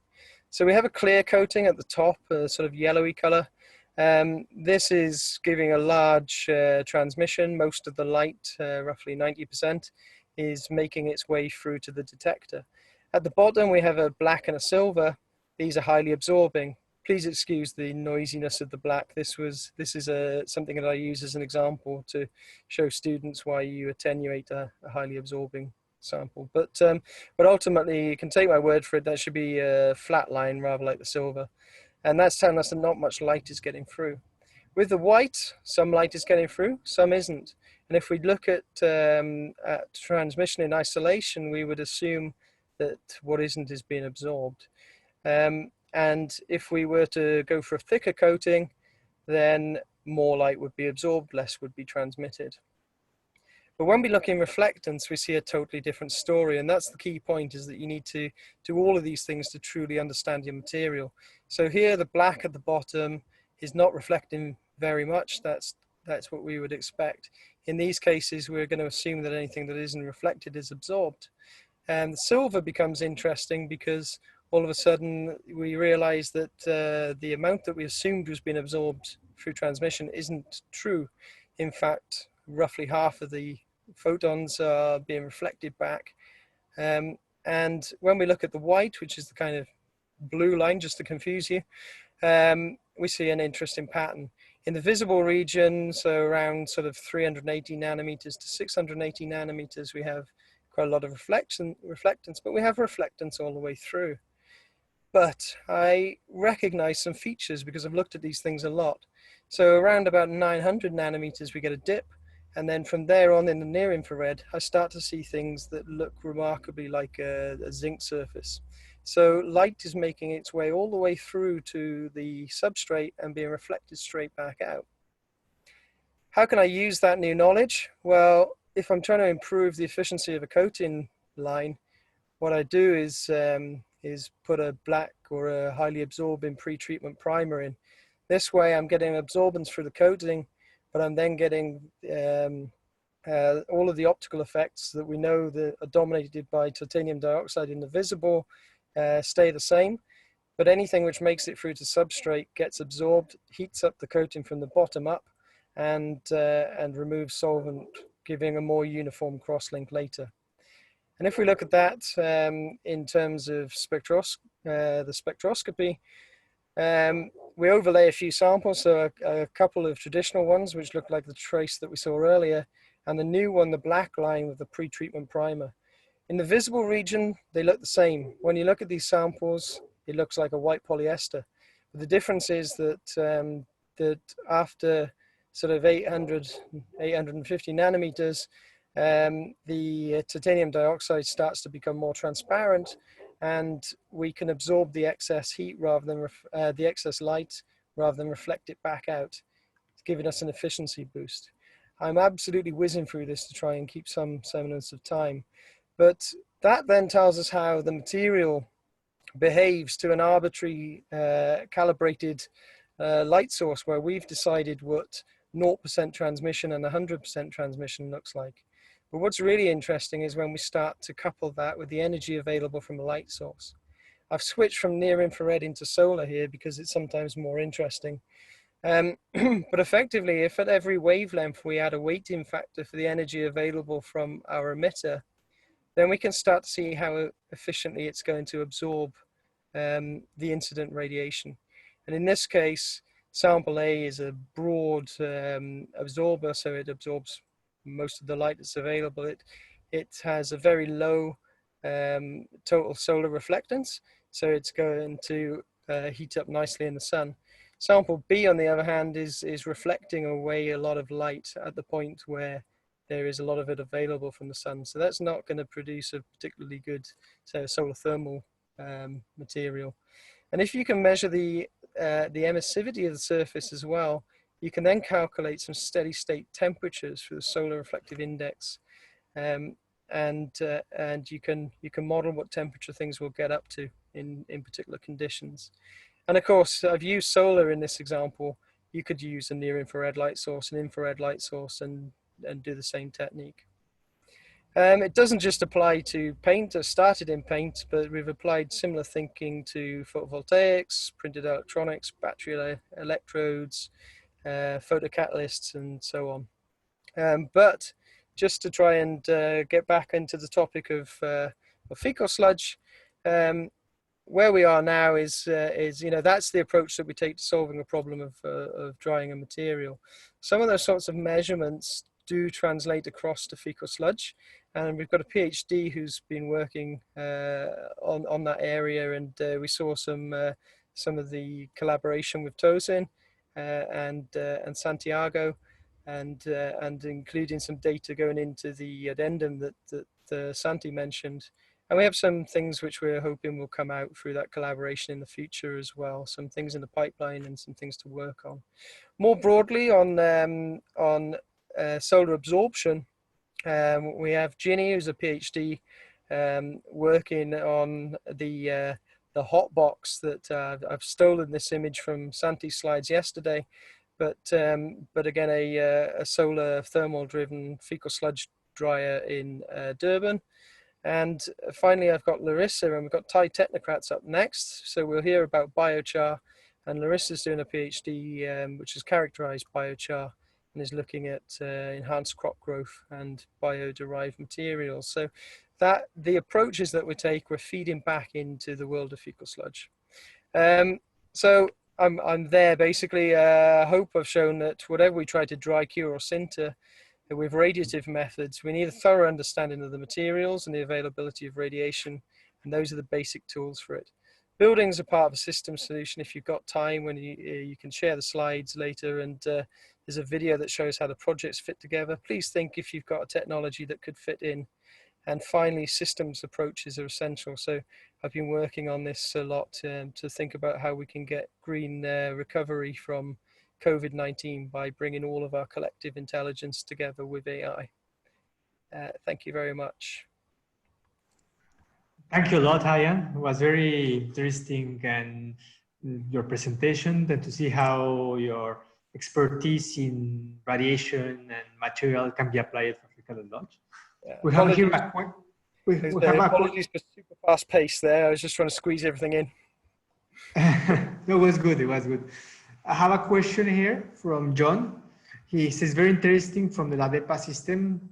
what was the thickness of your films? Just to put in context, LADEPA is an infrared dryer. Yesterday I mentioned during my presentation, this infrared dryer has been used in Metipuini, in Durban municipality, to dry fecal sludge. So that's why John is one of the engineers, so that's why he's interested to know that. Well, I absolutely love the LADEPA. I've seen the sort of pilot scale in Santi's lab, and it's something that I've taken a real interest in because it is so similar. In the examples that I talked about, those paint films are tiny. They're only sort of 20 micron polyesters. However, I do find the LADEPA really interesting, and some of the modeling and some of the thinking about how things absorb and what the emission of lamps are and where the optimum is definitely translates, and that's the sort of thing that we're hoping to do with Eleanor's work. But I can say straight away that, and you guys all know this better than I do, when it comes to fecal sludge, it is going to be highly absorbing at most wavelengths, and you're not going to get particularly high depth of penetration of light. So you're really looking at surface phenomena, which may lead to crusting, which is an advantage in LADEPA. But it is one of the interesting things from a heat transfer perspective. Perfect, thank you. Well, we'll continue the discussions later. I don't know if there's another question. I think no, there's silence. Okay, thank you very much, Ian. Now you mentioned tight technocrats, so you made a perfect transition for the next presentation, which is entitled Drying Process in Fecal Sludge Treatment Plant for Biochar Generation by Arun Kumar, who now is a PhD in our research group, but before he was working for Titanocrats, which is a company in India. So Arun is a registered for PhD with the PRG, UKZN, with Bachelor of Engineering in Environmental Engineering from Kuvempu University, India, and Master of Science in Environmental Management from National University of Singapore. Arun has work experience of over 18 years in wastewater and fecal sludge management. He has led the project of setting up an operational thermal fecal sludge treatment plant for 3 towns in India using pyrolyzer approach. Collectively, the plants have treated over 15 milliliters of septage to date. Okay, and let's give the welcome to Arun. Thank you. Thank you, Santi. Am I audible? Sure, we can see. And you can see my slides moving. Yeah, so I'll be sharing some of the experiences which we had during the fecal sludge treatment processes which we set up across 3 different states in India. Basically, these are the first of the kind treatment plants set up in India using the thermal approach, where the final product of the plant is biochar, which we kind of hope to use it for agriculture and other related uses. So the first and the foremost thing about our fecal sludge treatment plants is the quality of septage. So what we get in most of our cities is septage, which is from septic tanks and usually some of the pits which are lined. So the quality of the septage depends on the degree and extent of urbanization, the space available for the people to set up their on-site sanitation systems. So some of them have good space, have a large septic tank, hoping that they don't have to discharge it ever, whereas many people with limitation on space will have smaller units, and then you have frequent desludging. So the desludging interval, the extent of water supply determines the quality of septage. If you have good water supply or areas which are close to water source, the quality of septage is different, whereas the dry lands, you have a different quality. So it's quite varied when we even talk about septage, without even comparing it to VIP or UDD sludge. This is how we receive our septage in our plant. So it comes in tankers and flows out in the pipe. So that's the kind of consistency. So if I want to kind of correlate this to our process flow, so one of the first units within the plant is the physical units, which is screening and grit removal before the storage. And at this juncture, when we look at the total solids content, which is what is we kind of receive at the plant, it's about 1 to 3% solids, 97 to 99% moisture. So the first unit in terms of the operations would be dewatering, where at the output you have the filtrate or the water fraction and the sludge fraction, which has got about 20 to 22% kind of total solids. This further goes to the drying unit, where the desired output or the limiting output has to be greater than 65% total solids, so that the pyrolyzer is more efficient in handling 35% moisture or less sludge to give out biochar. So this is the overall schematic of the plant. And the energy coming from the pyrolyzer is used for the drying of sludge. So that's where the energy loop kinds of comes into the picture.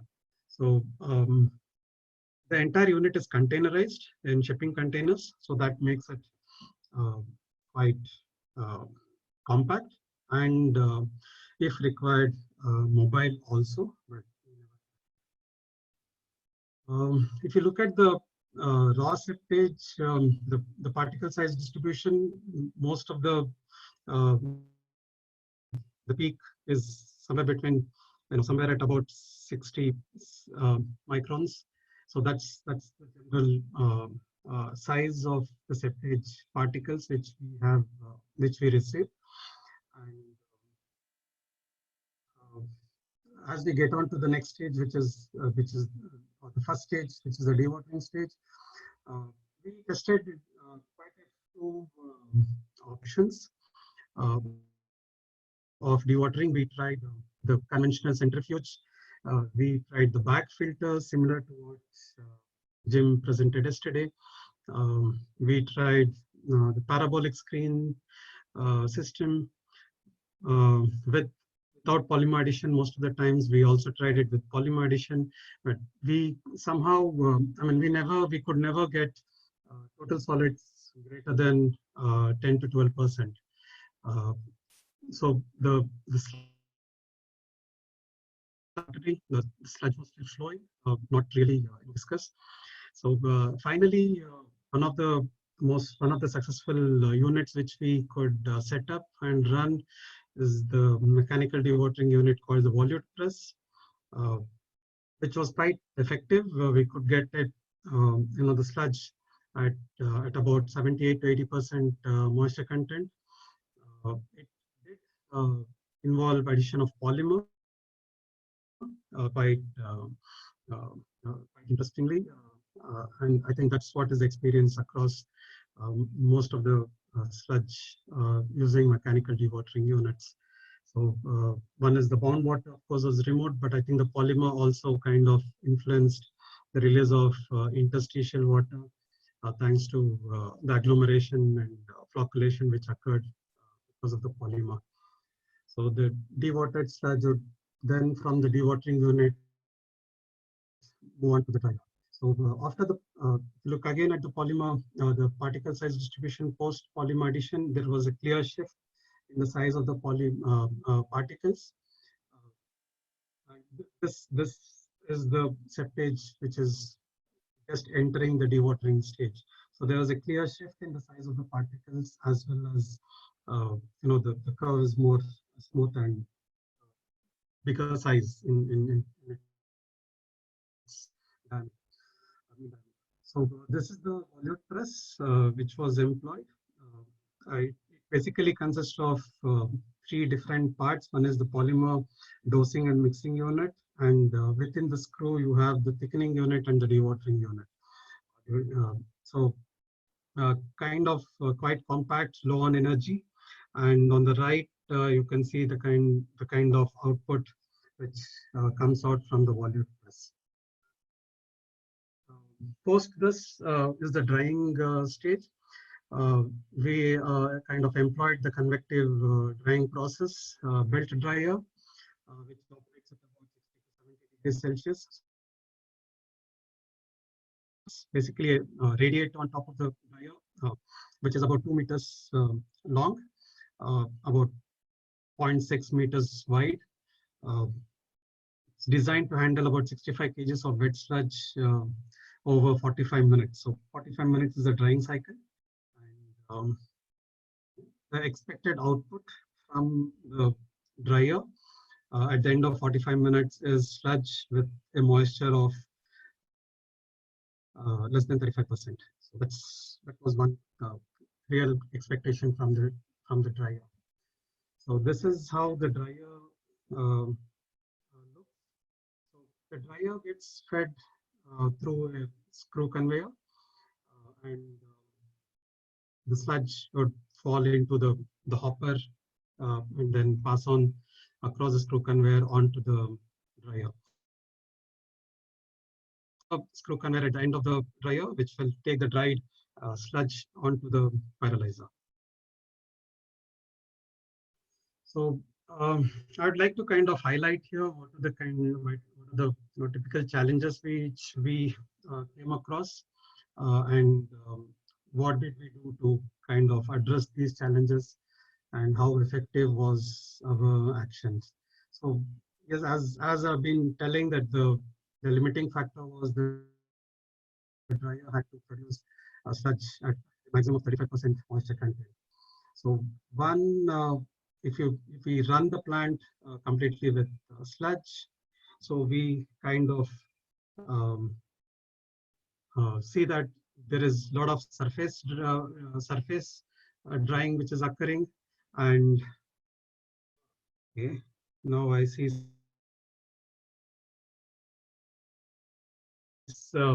drying which occurs, and the inside is still wet.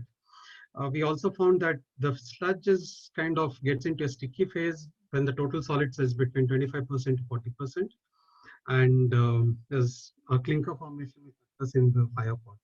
So overall, subsequently, we had sludge coming out of the dryer with over 70% moisture. So what did we do? So one of the first things which we did was we added dry pellets, commercial pellets from the market, to increase the initial moisture from about 80% to 60%. So this the pellets got fed into the hopper at the wet end of the dryer, and the screw conveyor would mix the sludge and the pellets. So this gave a very good mix of sludge and the pellets. The drying efficiency increased tremendously, and we could get this dry sludge at the end of the dryer at 65% total solids and more, when the pellet to sludge ratio was on a wet sludge basis 1:1. The other experiment which we did was to have a kind of flash drying, use a high temperature exposure in the initial part of the dryer, have a 120 to 130 degree kind of temperature exposure, and which would kind of increase the sludge moisture or decrease the sludge moisture to about 60%, and then continue with the slow rate of drying. So one of the key challenges which we found here, faced here, was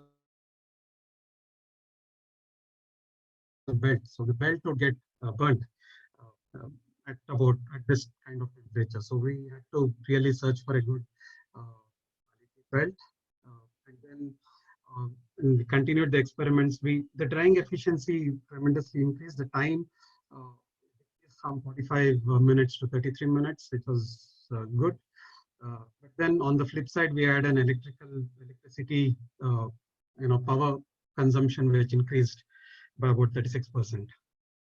Also, the pellet consumption reduced, but the cost benefit of electricity to pellets was not really positive.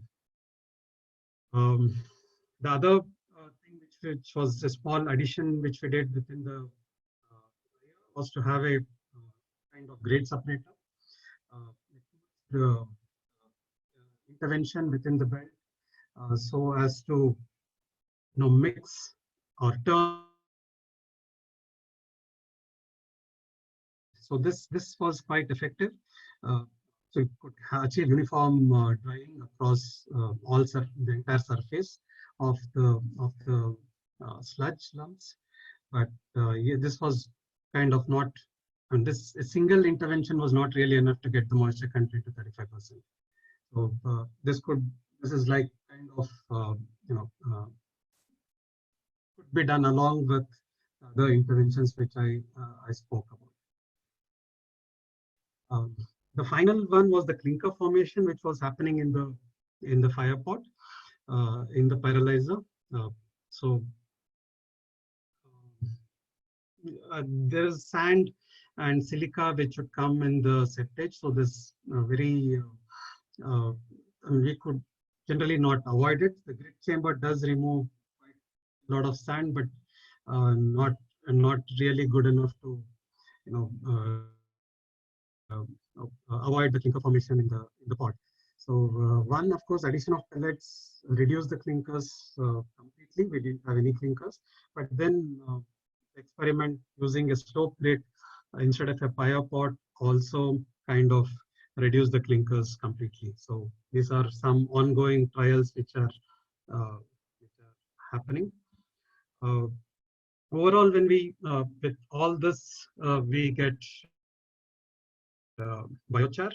So if you compare it to if you compare the biochar quality across the 3 different project sites, clearly the fixed carbon, if I concentrate on that, kind of varies from about as low as about 0.2. I think that's less in about 2% to about 35%. So, but average has been about 14 to 15% kind of fixed carbon.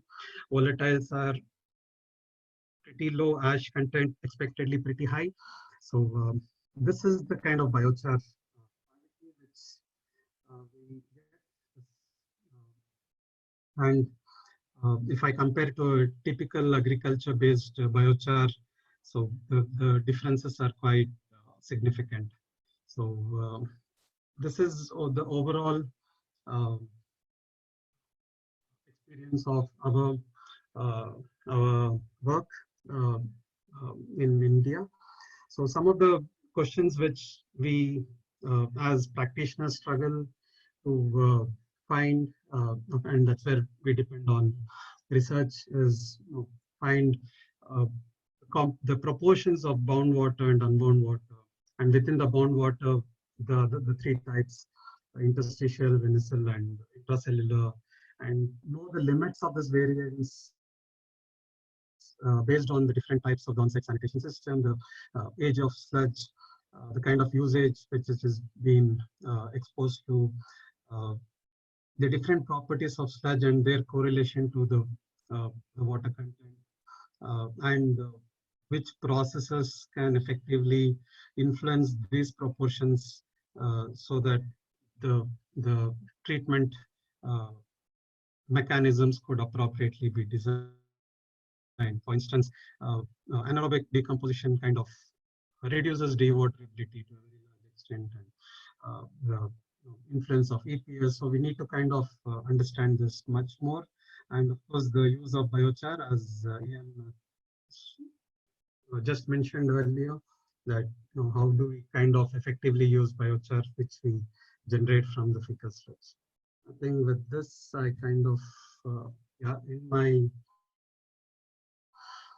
experience sharing. Thanks a lot, Arun. Thanks a lot for your interesting presentation. And now here with the presentation of Arun, we could see an example of how the challenges and difficulty that practitioners that are operating industrial dryers can face, and all the different measures that made to try to solve these problems. And also here we can see also it's good to be in connection, in contact, partnership with the academic world is important, with the research world. Like this, we can work together to try to face these challenges. So I have here one question from Bernard Makobe, and he's asking, what kind of polymer do you use and in which dosage? So called a cationic polymer, called PSC, polyaluminium chloride. So we actually don't know the chemical composition. It is privy to the company which is supplying. So so that's not known. Yeah, the dosage again, we carried out kind of jar test initially to understand what kind of dosage must be added. So we based on the jar test, and then again we had 3 different locations. So each location did require a different type of dosage, and then accordingly the dosage was kind of designed. So we would treat about 12 to 15,000 liters of septage per day, and on a monthly basis we consume about 20 to 25 kgs of polymer. So that's broadly the number. Okay, thank you, Arun. So I don't know if there's another questions around here. So if there is no question, well, I will thank you again, Arun. Thank you for your presentation. And now let's go to our last speaker of the day. Our last speaker from the day is Dr. Kathleen Selgreen. She's from Duke University, the WASH ID Center. And today she will present us her experiences with phases of drying. Thank you, Kathy. Hey, good morning, good afternoon, and good evening. Can everyone see my screen? I want to make sure I'm sharing the correct thing. I'm seeing perfectly your screen. Okay, great. Thank you, Santiago, for inviting me to this workshop and also accommodating my schedule. I'm really happy to be here and to share some lessons learned that I have learned over the last couple of years. And this is basically a short, quick review of what I've learned during feces drying, comparing that to fecal sludge in a collaboration between Duke University and UKZM. So quickly, to show you guys some data that we acquired. Drying of feces, fresh fecal material fresh out of a human, so something that a on-site sanitation technology would see, requires more time and energy when compared to sludge removed from a pit latrine under the same conditions. In this case, this is 5% relative humidity and a very low flow rate, so some convection. And what you can see here is in figures A and C, we look at the sludge drying, and in figures B and D, you can see the feces drying. And so we have the same temperatures, 40, 60, and 80 degrees C. But what you can see is that at the lower temperatures, it can take almost 2,000 minutes to actually dry fresh fecal material compared to about 500 for sludge. And so for us, that's definitely something that we we're interested in. And what we can see here are two drying phases for both of them, a constant rate and a falling rate.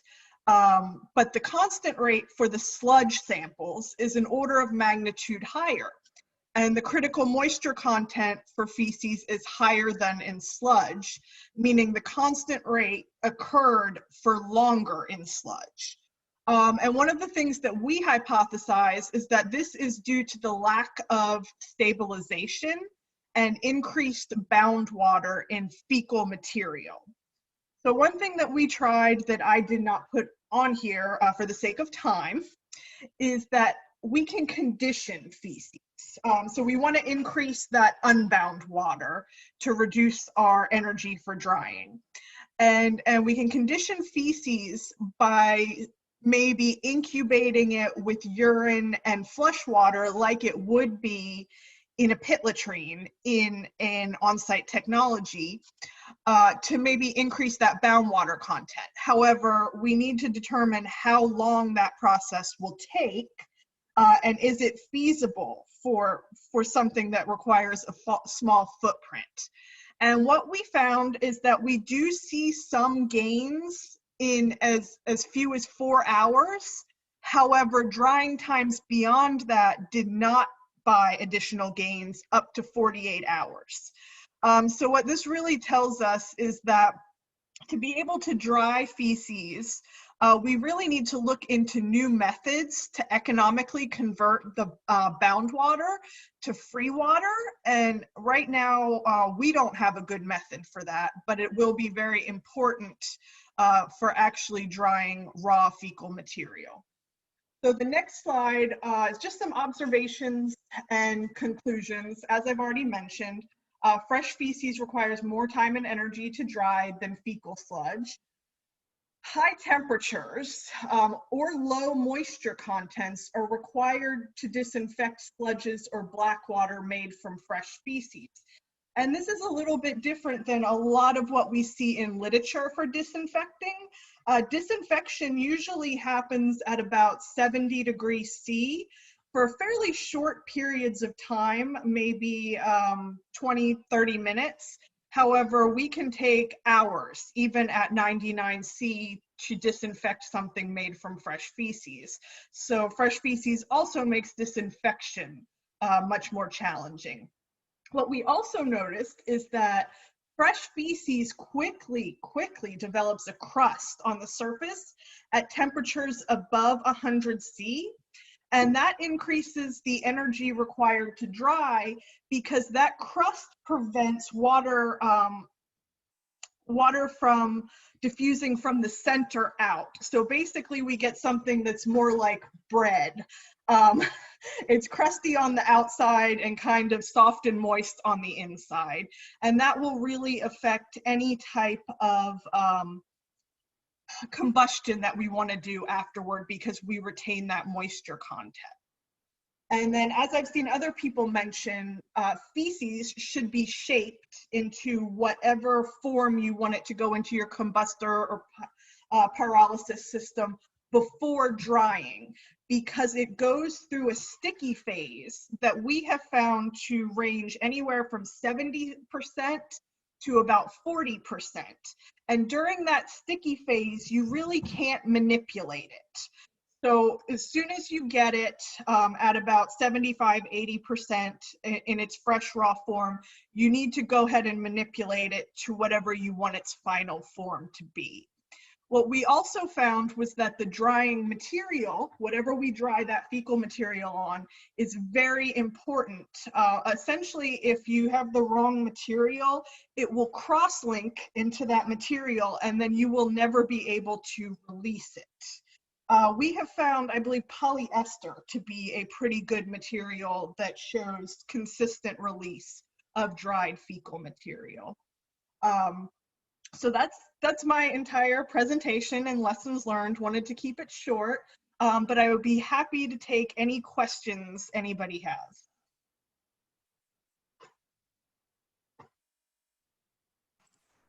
Thanks a lot, Kathy, for sharing your experience with fresh feces a lot.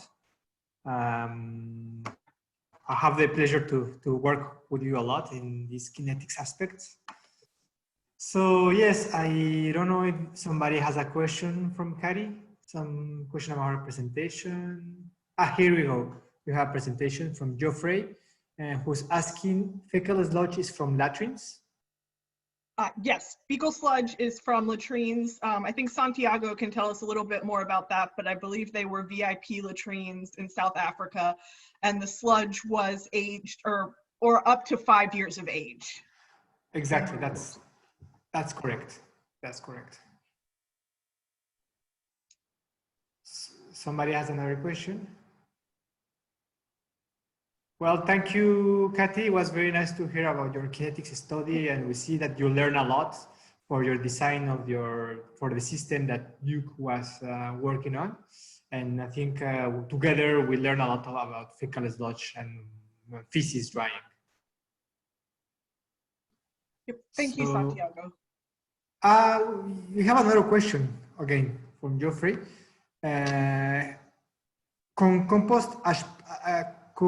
Compostage as pretreatment wouldn't be a good solution to reduce moisture content? Do you mean why did we not look at composting? Composting requires a long retention time, which means that we would have to expand our footprint for the technology, and we are looking to keep the technology footprint as small as possible. So we want very short potential treatments. Perfect. And then Sheikh Mohammed is asking, how many days all feces are used in the study? Yeah, so the feces that we used in this were donated from donors, and they were used typically within a day of donation. However, sometimes the feces could be up to 2 weeks old, but it was stored in the refrigerator at 4 degrees C as received from the donor. So no manipulation took place in that 2 weeks time if it was stored that long. That was very rare. Thanks. Then we have another question from Rita. And she's asking, are there any assessment on the dewatering behavior between the two? So we have, fecal sludge? yeah, we did not in this study actually evaluate dewatering of the two. However, in our lab, we have tried to dewater fresh feces. It's very difficult, as would be expected, because a lot of mechanical dewatering, you only dewater the unbound water, the free water, and as we believe, feces does not have a whole lot of unbound water. It is mostly bound water. So I would expect that sludge would dewater better than feces if we compared them. Excellent. Thank you very much. Thanks a lot for the question. So I don't know if you have another question for Kathy. No, it looks that there is no more question. No, yes, there is another question from John. Hi, Kathleen. Thanks for sharing your research. One of the ladies yesterday indicated that fecal sludge dried better than sludge that had been stored. It would be interesting to compare the two. Let me see. Let me read this question. It's in the chat. It's from John. It's just it's a comment. It's more than a it's not really a question. It's a yes, comment. It would be interesting to compare the two. I do think that storing or some time to sit and stabilize really does improve the drying time and energy of a fecal material based feedstock, essentially. Perfect. Thank you very much, Kathy. I think that's there is no more questions around here. So so now this is the end of the presentations. Now we have the group discussion session. So here, let's say we have like half an hour. We have a half an hour. Well, originally in the original plan we have 1 hour. but the presentations were very interesting. I didn't want to cut them. So we have now half an hour of discussions, maybe a little bit. If you have time, we can stay 5 minutes, maximum 10 minutes after. So yes, so people, you can, if you want to talk, you can use your microphone, you can use your cameras, or you can write in the chat and I can talk I would try, now is the time that the speakers, myself, and Angelique, the drying specialist, we can answer all your questions, and also you can share an experience if you have. So, and here we go. I think I see something from, actually I'm seeing something from Bitush Lutra. Can you comment on drying time of fecal sludge from 1 pit to septic tank, 3 fresh feces? Somebody from the speakers have something to talk about this?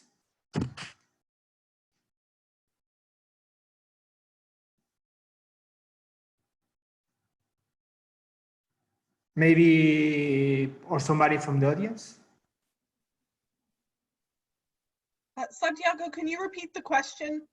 Yes, yes. If we can comment on drying time of fecal sludge from pit, latrines, septic tanks, and fresh feces.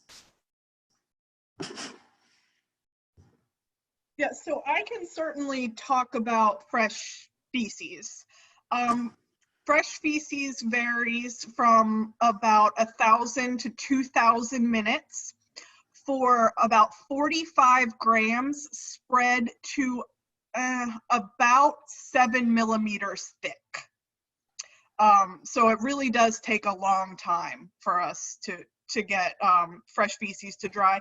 We have found that the kind of optimal thickness is 5 millimeters or smaller for fecal material, fresh fecal material. Well, in my experience, well, I have not really worked with septic tanks, but we have make a lot of drying between fresh feces, pits, and septic, and urine diversion by toilets, and sludge from anaerobic buffer reactor from the Watts plants. That's what we have done. I don't know if you were yesterday, Bitush, in our presentation, but in our work that was made with Cranfield and Swansea that today they presented, and also we made the same experiments and at UKCDN, and for the 3 of us, we found that at low temperature, the fresh feces dries lower than fecal sludge, than any kind of fecal sludge, but only low temperatures. And then when we go to higher temperatures, when I say higher is above 100 degrees, we could see that the differences between the fecal materials decreases. And when we go to 150 degrees, actually is quite fast. For all the materials, is very fast, and we cannot see really a difference. So it looks like this kind of the effect of the type of material or type of fecal material, we can see it at low temperature. It's like in low temperature, it's really more obvious, this is the trend. But when we increase the temperature, I think the phenomena, the kinetics of the phenomena increase a lot, and they catch up in the high temperatures, and we cannot really see a difference.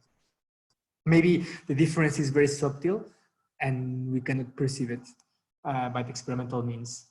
Also, something that I wanted to talk about that is that the difference again fresh feces and fecal sludge. So yes, there's a difference there. Well, feces went out from our organism directly, and fecal sludge has been stored, and has been a lot of reactions. We have been added other substances. So there is for sure there is differences. And one, we can see that what we have seen is that when we measure the water activity, which is like an indication of the boundedness level, we can see this a little higher for fresh feces than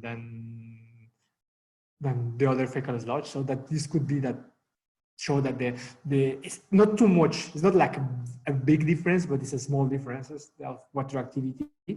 And maybe this small difference can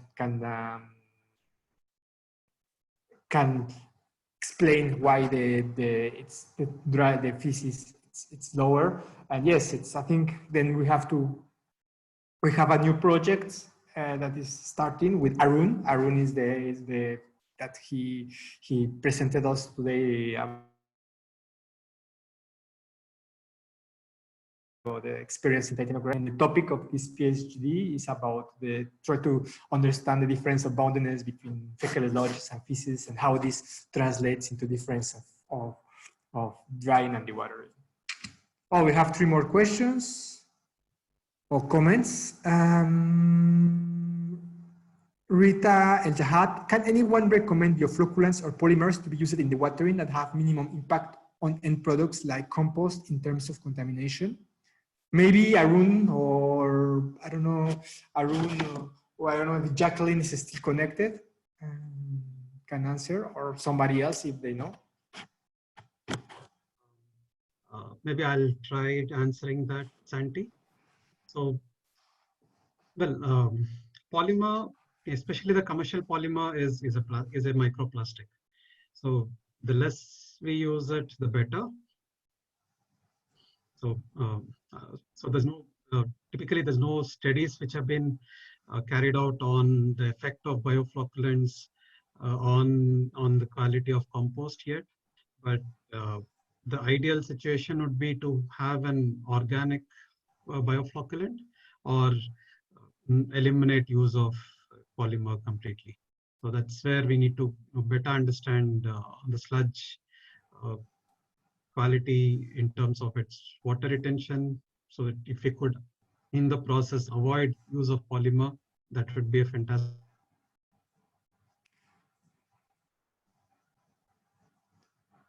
Thank you, Arun. I have something to add to it.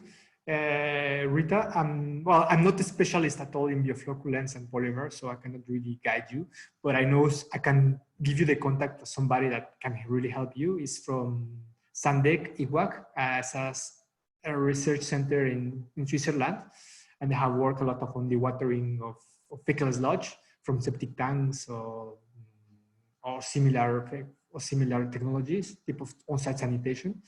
And they have tested natural flocculants that are from waste from, I think it's moringa and chitosan. I think it's moringa is chitosan. They are natural bioflocculants, and this maybe will add this using a not organic flocculant will add in the quality, in the properties of as fertilizer, because it will bring more carbon to the final product. I don't know if somebody has to add something, or somebody from the audience has experience with bioflocculants and or polymers, and that can maybe give advice to Rita.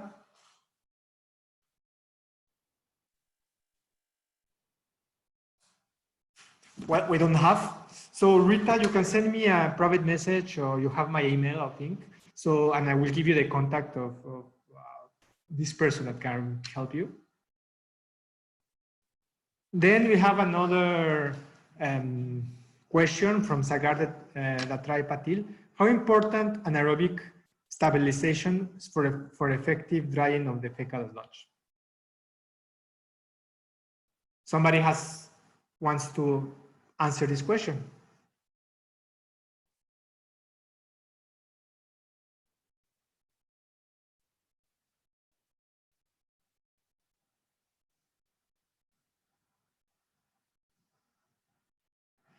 Well, I will try to talk about it. Well, maybe I want to, before that, I want to see if Angelique, do you have some information on sewage sludge, maybe? In link with with digestion, you mean? Yes, the question is how important anaerobic stabilization for effective drying. I don't know if you... Yes, in fact, the situation is that in Belgium, we have a few biomethanation plants. It's much more common in Germany. But from, let's say, the few trials that we had the opportunity to do, the trend was in fact to have, let's say, an easier drying after digestion. So the drying rates were higher after digestion of sludge. But yes, there is still some, let's say, lack of knowledge in order to better understand why exactly. Of course, there are changes in composition, in viscosity, and so on. This is still, let's say, under questionment.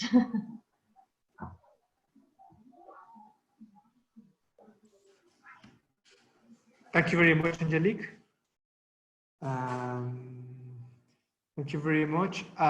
So yes, to add to this, it's yes, in Faecal Sludge. I mean, what I have observed is like I have compared a sludge from an anaerobic buffer reactor to fecal sludge, normal fecal sludge, and I have not seen any difference in my case. But has been not the sludge from the anaerobic buffer reactor that I select is not a very well controlled reactor. It's more like a big septic tank, to be honest. So it's a good research question. It's a good research question. Thank you. I think definitely we have to go to it. There are many, for sure, there are still many questions in the fecal sludge drying sector that we have to answer. So yes, maybe Arun, note it for your maybe your PhD, something that we can look at. Then let's go to the next point, and we have John. And this question is addressed for Kathy. So Kathy, did you measure any of gases in your drying process of fecal sludge at different temperatures? No, we did not. But that would be an interesting study to do.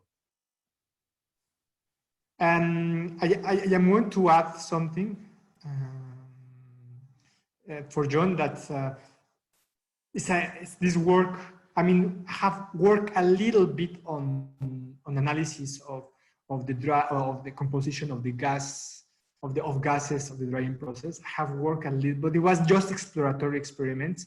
First, we tried with Tosin in using GSMS, but we didn't found like actually the amount of gas the gas was from TGA, and the airflow was very low, so it was very difficult to detect other compounds than steam.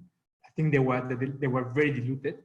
Then we tried to do something similar at Swansea University with a team of Ian and his PhD student Elinor, and but this time we're using infrared transfer Fourier analyzer, gas analyzer, and we could detect some peaks, but some peaks that were in the area, for sure, in the area of water. That we detect also some CO2 that were from the gas stream after drying.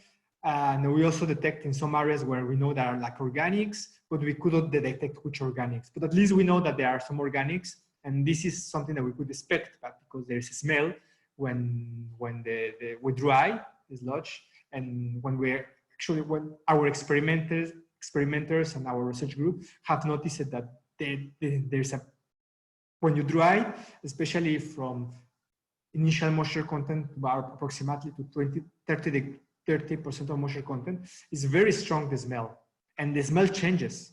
At the beginning, they say that it's very very repugnant. It's very stinks. It's not nice, unpleasant. And then at the end, they say that it smells good.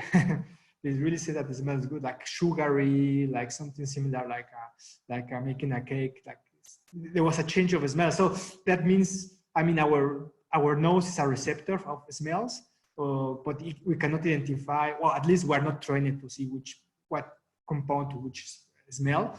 But these changes of smells, of odors, yes, we could see that there is some organics.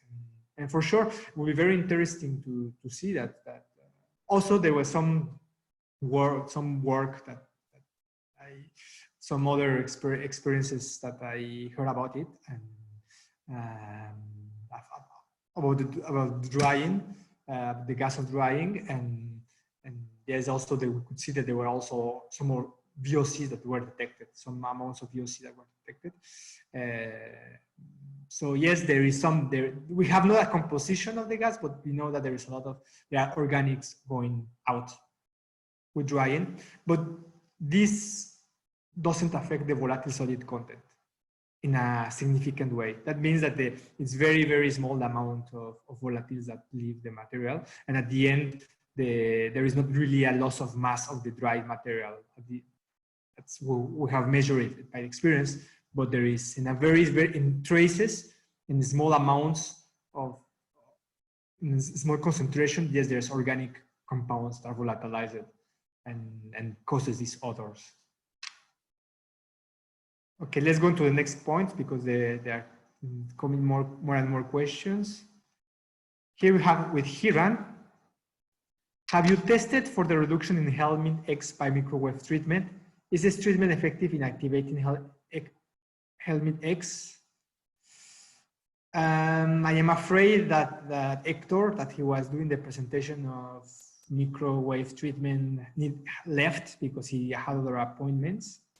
I think he left, Hector. Yes, he left.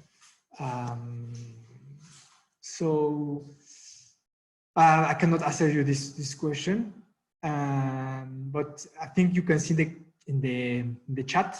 You can, if you scroll up, you will see his email, so you can ask him.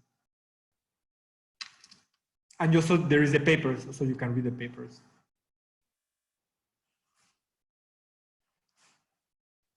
And John, this is another question from John to Kathy. I am pleased to hear that you are testing drying on different thickness of your drying film. When we were working on the LADEPA, we guessed arm thickness of 7 millimeters diameters purely because I guessed that the thickness of skin on sludge on drying beds was about 3.5 millimeters thick. This was sludge that had polytreatment. So you have a comment on that? A comment back on that, Kathy?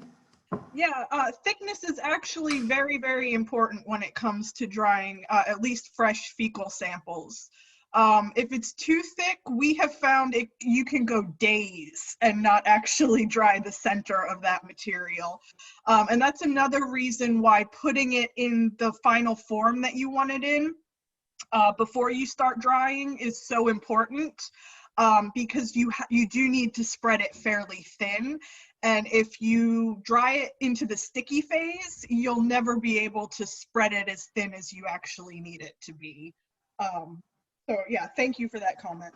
That's a good comment and a good thing to point out. Perfect. Let's going to continue.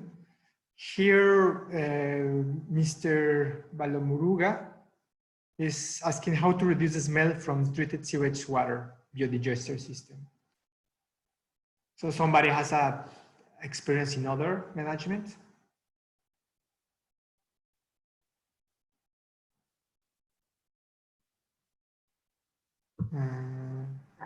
I can perhaps give some, let's say, information, but let's say the best option is just to dry the sludge. Usually when you have the dried sludge and not the pasty and dewatered sludge, the odor quite disappears.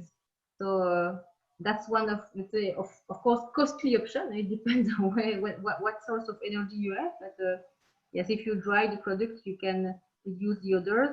I saw that people mentioned liming. Liming, it's not so easy because in some cases liming will promote the development of sulfuric compounds. So there is no absolute, let's say, answer using lime. Of course, lime could stabilize the product by raising the pH, raising the temperature. But in terms of odor, sometimes it's worst. And so if you have some, let's say, for example, closed system, if you dry sludge in, say, in solar greenhouses, yes, you of course have to put some system to remove the odor. So by, for example, washing the air that will move from the system, because one main issue, at least for wastewater sludges, are the emission of ammonia. So ammonia might be really critical for, let's say, a neighborhood and so on. Thank you, Angelique. Here we have another question about a comment. It's a comment from John. Along the lines of odors and of gases, when we were operating this incinerator, we were told that we had to incinerate at temperatures above 80-50 degrees Celsius or less than 90 degrees, or less than 90 degrees, but I have never understood why. Perhaps also a comment. In fact, during incineration, which is in fact a combustion, let's say, process, if you want to remove the odors, you have to burn all the, let's say, volatile organic compounds, because the compounds with odors are usually in this category. And so you have to have, let's say, a complete combustion to be sure to remove these compounds, and usually to have, let's say, a real, let's say, good combustion, you have to have a sufficient temperature, sufficient residence time in the system, and sufficient turbulency in the system. I don't know exactly the, let's say, the level of temperature that has to be reached, but of course, if you want to, in fact, destroy all the, let's say, components with others into, in fact, CO2 and water, you have to be sure that your combustion is, let's say, is perfect and is complete.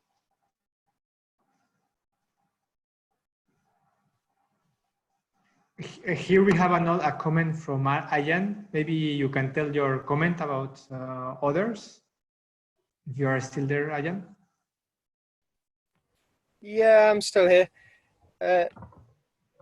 Yeah, I'm still here. Basically, all I was saying is that you know, yeah, it's a fairly complex piece to look at the evolved gas, but that doesn't mean it's impossible. I think it's just that, you know, the work that we've done was you know, it was scoped to touch on it, but I think it's probably something that it's still really interesting, and I know that you and I have chatted about it since, Santi, and probably something that we'd like to revisit at some point if we can resource it.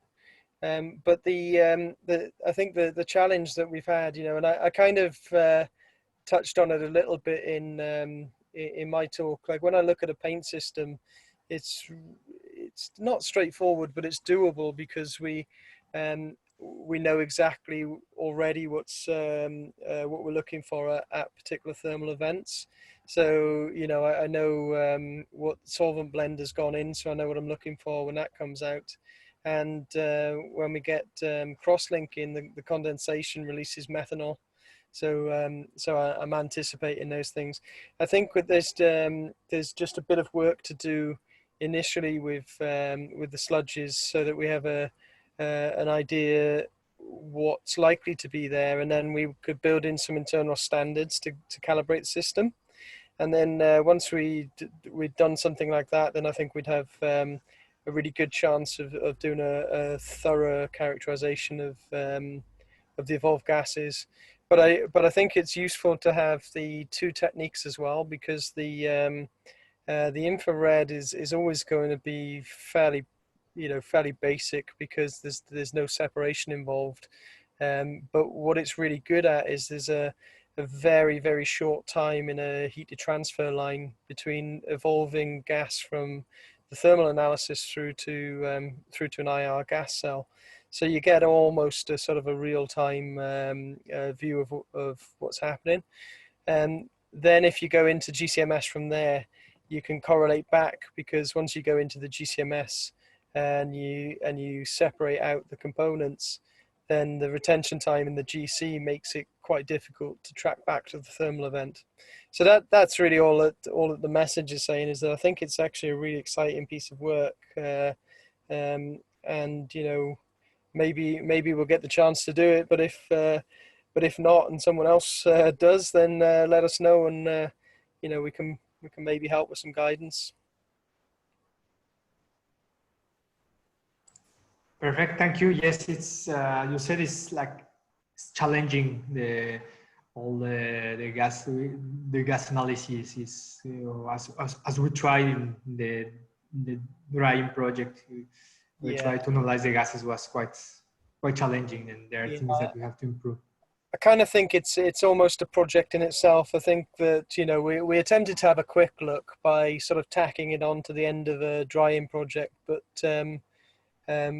I think it just proved that the you know, the range of volatiles that we'll see and all of those things are going to be quite complex. So I think that's it becomes a kind of a project in itself. Exactly. This is a project in itself, and yes, and it's very interesting to see that. But we're not giving up. Exactly. So I don't know if somebody, I think it's Rita had a suggestion the biofilters. Wait, we can think about that. So if somebody has something to add to this, to the biofilters.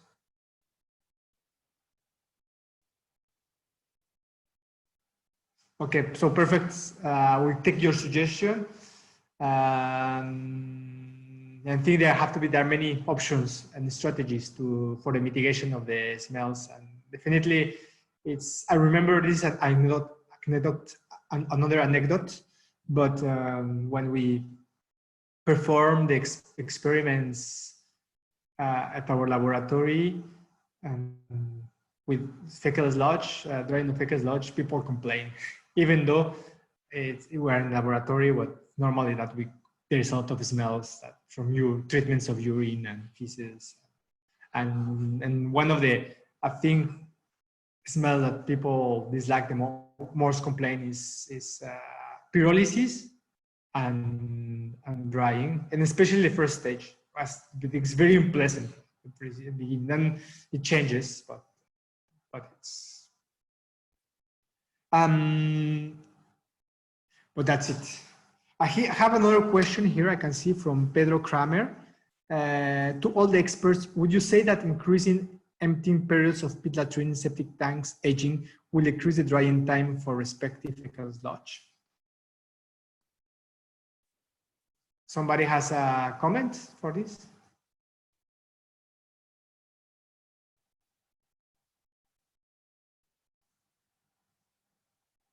Maybe, I don't know, Arun, did you observe something in India?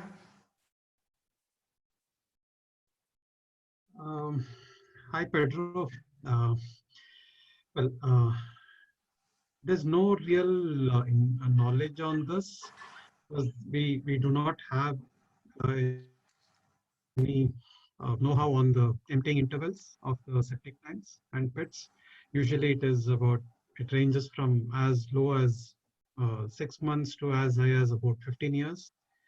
And within our process as such, what Tide Technocrats has done, since all the different types of seepage comes into a common storage unit, there's kind of homogenization.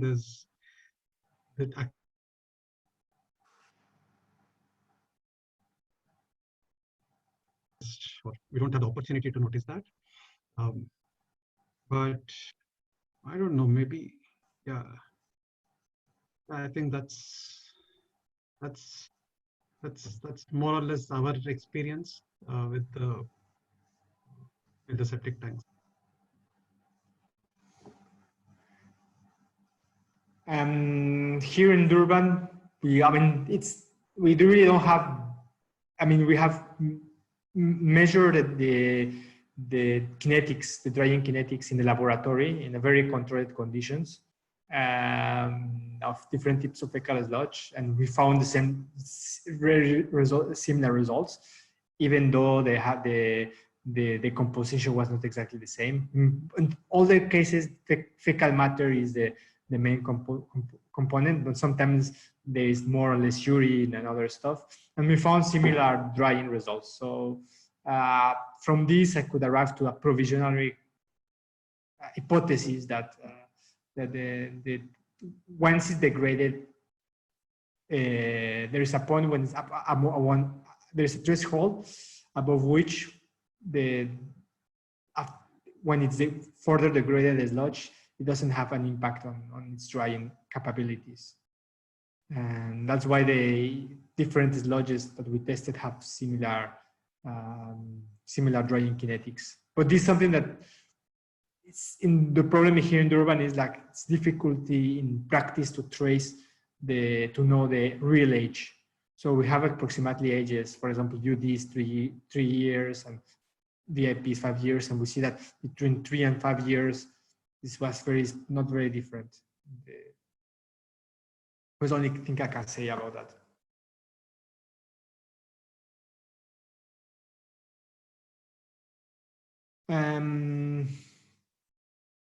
Here's Tosin, who has a comment. He says, sorry, I have just returned. In addition to the Aya and Santiago's comment, I would add that there is a clear need for methodology development, improvements in emission analysis, specifically for low molecular weight odorous compounds.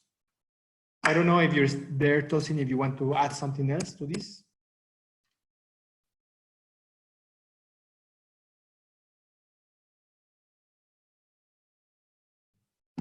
I think no. Silence is no. So I don't know if you have more questions. Otherwise, we will go to the closure of the workshop.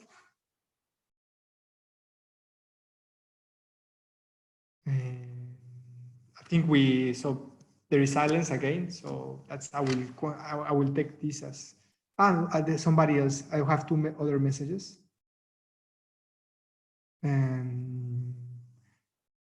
Is there experiment conducted to dry fecal sludge using soil or sawdust or ash along with Azadirachta indica NEM? I don't know what's that. I think suppose like it's a plant. Have they been used to reduce the full odors or to reduce pathogens? Can you explain what is Azadirachta indica? Or somebody knows what is that?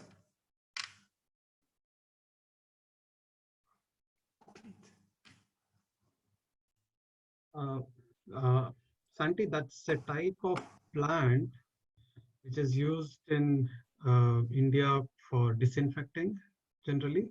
It's got a lot of medicinal value. So the question is, so would treating fecal sludge with ash of this particular plant help in reducing foul? I don't think there's any specific research which has been experiment which has been conducted on using the neem plant ash or the sawdust from the neem tree on fecal sludge drying. I mean, when you add a biomass, you decrease the moisture content because it's the biomass that you are adding has low moisture content. So for example, you add wood or any kind of other, or ash or dust, the moisture content is very low. So you are decreasing you're increasing the dry material in the sludge. So you are decreasing the moisture content. So it's a kind of dehydration, but you don't get rid of the water, just you are like diluting the water.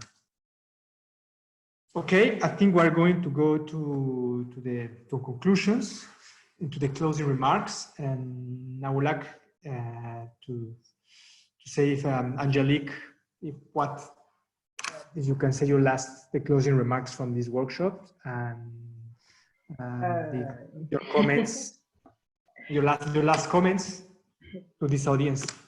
Okay. Unfortunately, I was not, let's say, able to attend the presentation of today because I had some faculty meetings. But I would be very interesting to have access to the presentation. I suppose it will be possible after the workshop because I didn't know anything about this feces drying. And as it was already said yesterday, there are some similarities, some differences also with wastewater sludges. And it was very interesting because I saw in the presentation that I had the opportunity to listen to really some, let's say, graphs or picture or methodologies that were very similar to what we did here in my lab. And so it gives also a lot of, let's say, ideas to continue research and perhaps to initiate, as I said yesterday, some collaboration with other groups that I didn't know if I didn't know up to yesterday or to today. So we are, let's say, open, of course, to collaboration. And I was also very happy to see this, of course, concern about sanitation, which is a crucial, let's say, issue for, let's say, developing countries.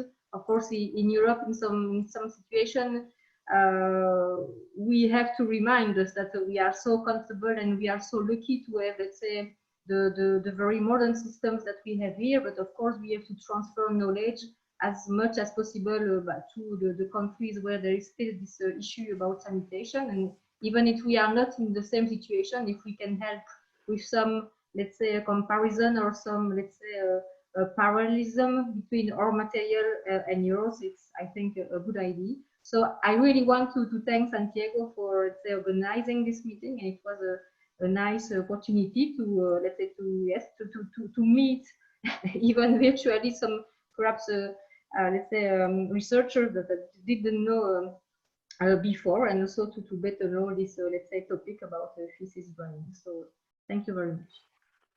Thank you to you, Angelique, and we really appreciate that you could come.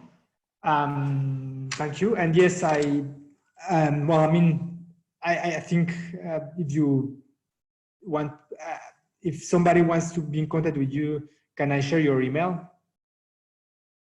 Of course, yes. No okay, problem. perfect. So you know that if you have more questions or comments, please feel free to contact Angelique. If you don't have her email, you can ask to me. You have my email already.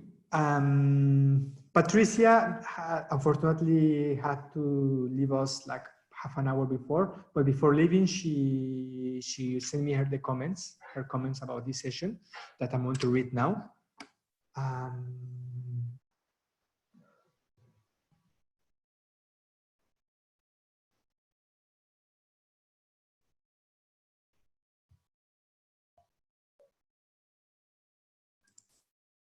There is, Patricia noticed that there is a wide range of technologies presented during this workshop. She could see that there was gravity filtration, mechanical dewatering, and solar and thermal drying, using hot air, microwave, radiations, near infrared. She said she's very happy to see that she found that it's a very dynamic research field with experiments performed at large scale. There's a lot of creativity, which is something that's compared to sewage sludge, and some very promising results. And she congrats to all our sector, because you see that we are quite enthusiastic and passionate because of this in this field. I noticed that she noted several similarities with sewage sludge. For example, something that we can see together is the rheological behavior. We can learn from both sectors. The drying kinetics, we also can learn between the both sectors, except for the filtration stage, which is according to the presentation from Jim and Yadira, that the filtration and the watering stage could be a little different between fecal sludge and sewage sludge. But drying, could be more similar more than we think about it. The investigations at the particle flow scale are probably required, and it's true that I agree with her. So she's suggesting to go more into this, to more small scale, to understand at this level the process, and then try to extrapolate it at a larger scale. Then that it's important to take into account the circular economy, as mentioned by Jacqueline this afternoon, because it's a very important point. We have to connect the drying and sludge disposal, because the drying, after all, drying we have to see what is the moisture content that it has to be targeted, and the behavior of the dried sludge for example, when it's dried in agriculture, what happened in the crop growing, and also for sure because it's issued from a human waste material. Is issued from that, even has been transformed. We have to assess the social acceptance for people to use this product. So here's this is the comments of Patricia, and also she's not here, but so really thank to her for having come into this workshop. And then now my final remarks is like I also learned a lot from this workshop. I was very happy to see. I found that the presentation, the speakers were all the presentations were very interesting. And actually, I don't know what I tell to everybody that 10 minutes maximum, but at the end they were so interesting that I didn't want to cut the flow. And I said, well, we will make a plan because it was really very interesting. So yes, we learned a lot. We could see that the drying, we see different scales of drying, since the big Faecal Sludge treatment plants that could treat the sludge drying beds, which we see the good points of the drying bed. It's cheap, it's easy it's fast to put into implementation. But also we also could see that they have problems like inefficient pasteurization. The drying is quite slow.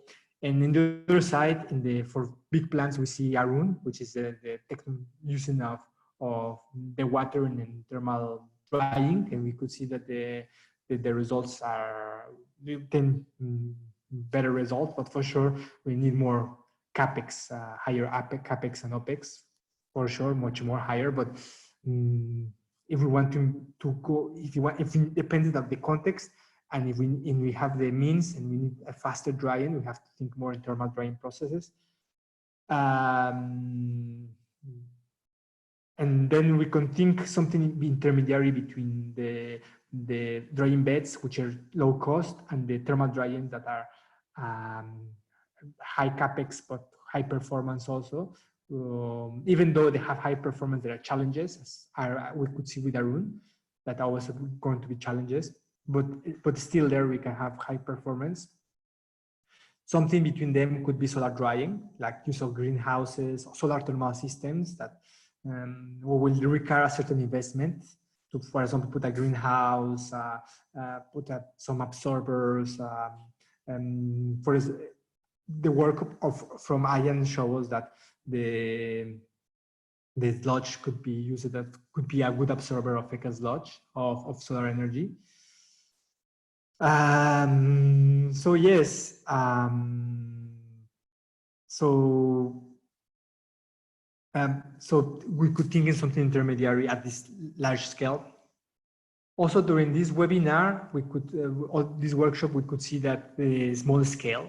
So like toilets, the reinvented toilet, the in situ toilets that treat the water and dry the sludge in situ. So this is also some very interesting. We see the water inside with Cranfield, but also the dry inside with Cathy. And we see that it's also something we have to learn, and we're making research to better understand that. And yes, with this knowledge and understanding and knowledge, we can design like small dewatering and drying units, and very small size that could be put in a toilet. So after the pedestal, behind the pedestal, that could be this small treatment, and for sure we could dry the material. We also see new technologies and the emerging technologies like look very interesting. Like for example, the microwave drying. The microwave drying, and I like the concept that to have a mobile drying the watery unit. I like the concept.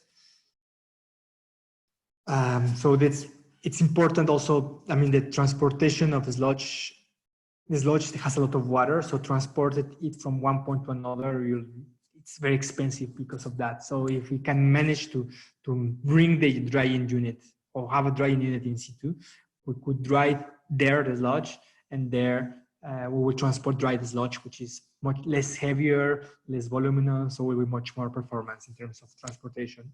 So and there is these new technologies like microwave that also we can consider it. And also there are some of the watering technologies, low cost and new concepts as geotextile membranes could be also good options. And I agree completely with Angelique and Patricia when we have that there are things that there are similarities and differences with Sewage Lodge. So I think we can learn. Well, personally in my research, I have learned a lot from Sewage Lodge drying. Actually, that's where I met Angelique Leonard, Professor Angelique Leonard, from all the publications that I read from her, Sewage Lodge, and I learned a lot. Yes, there are a lot of similarities. We can learn a lot from Sewage Lodge drying, really a lot. So I also advise to read it, and the kinetics and in the rheology point of view.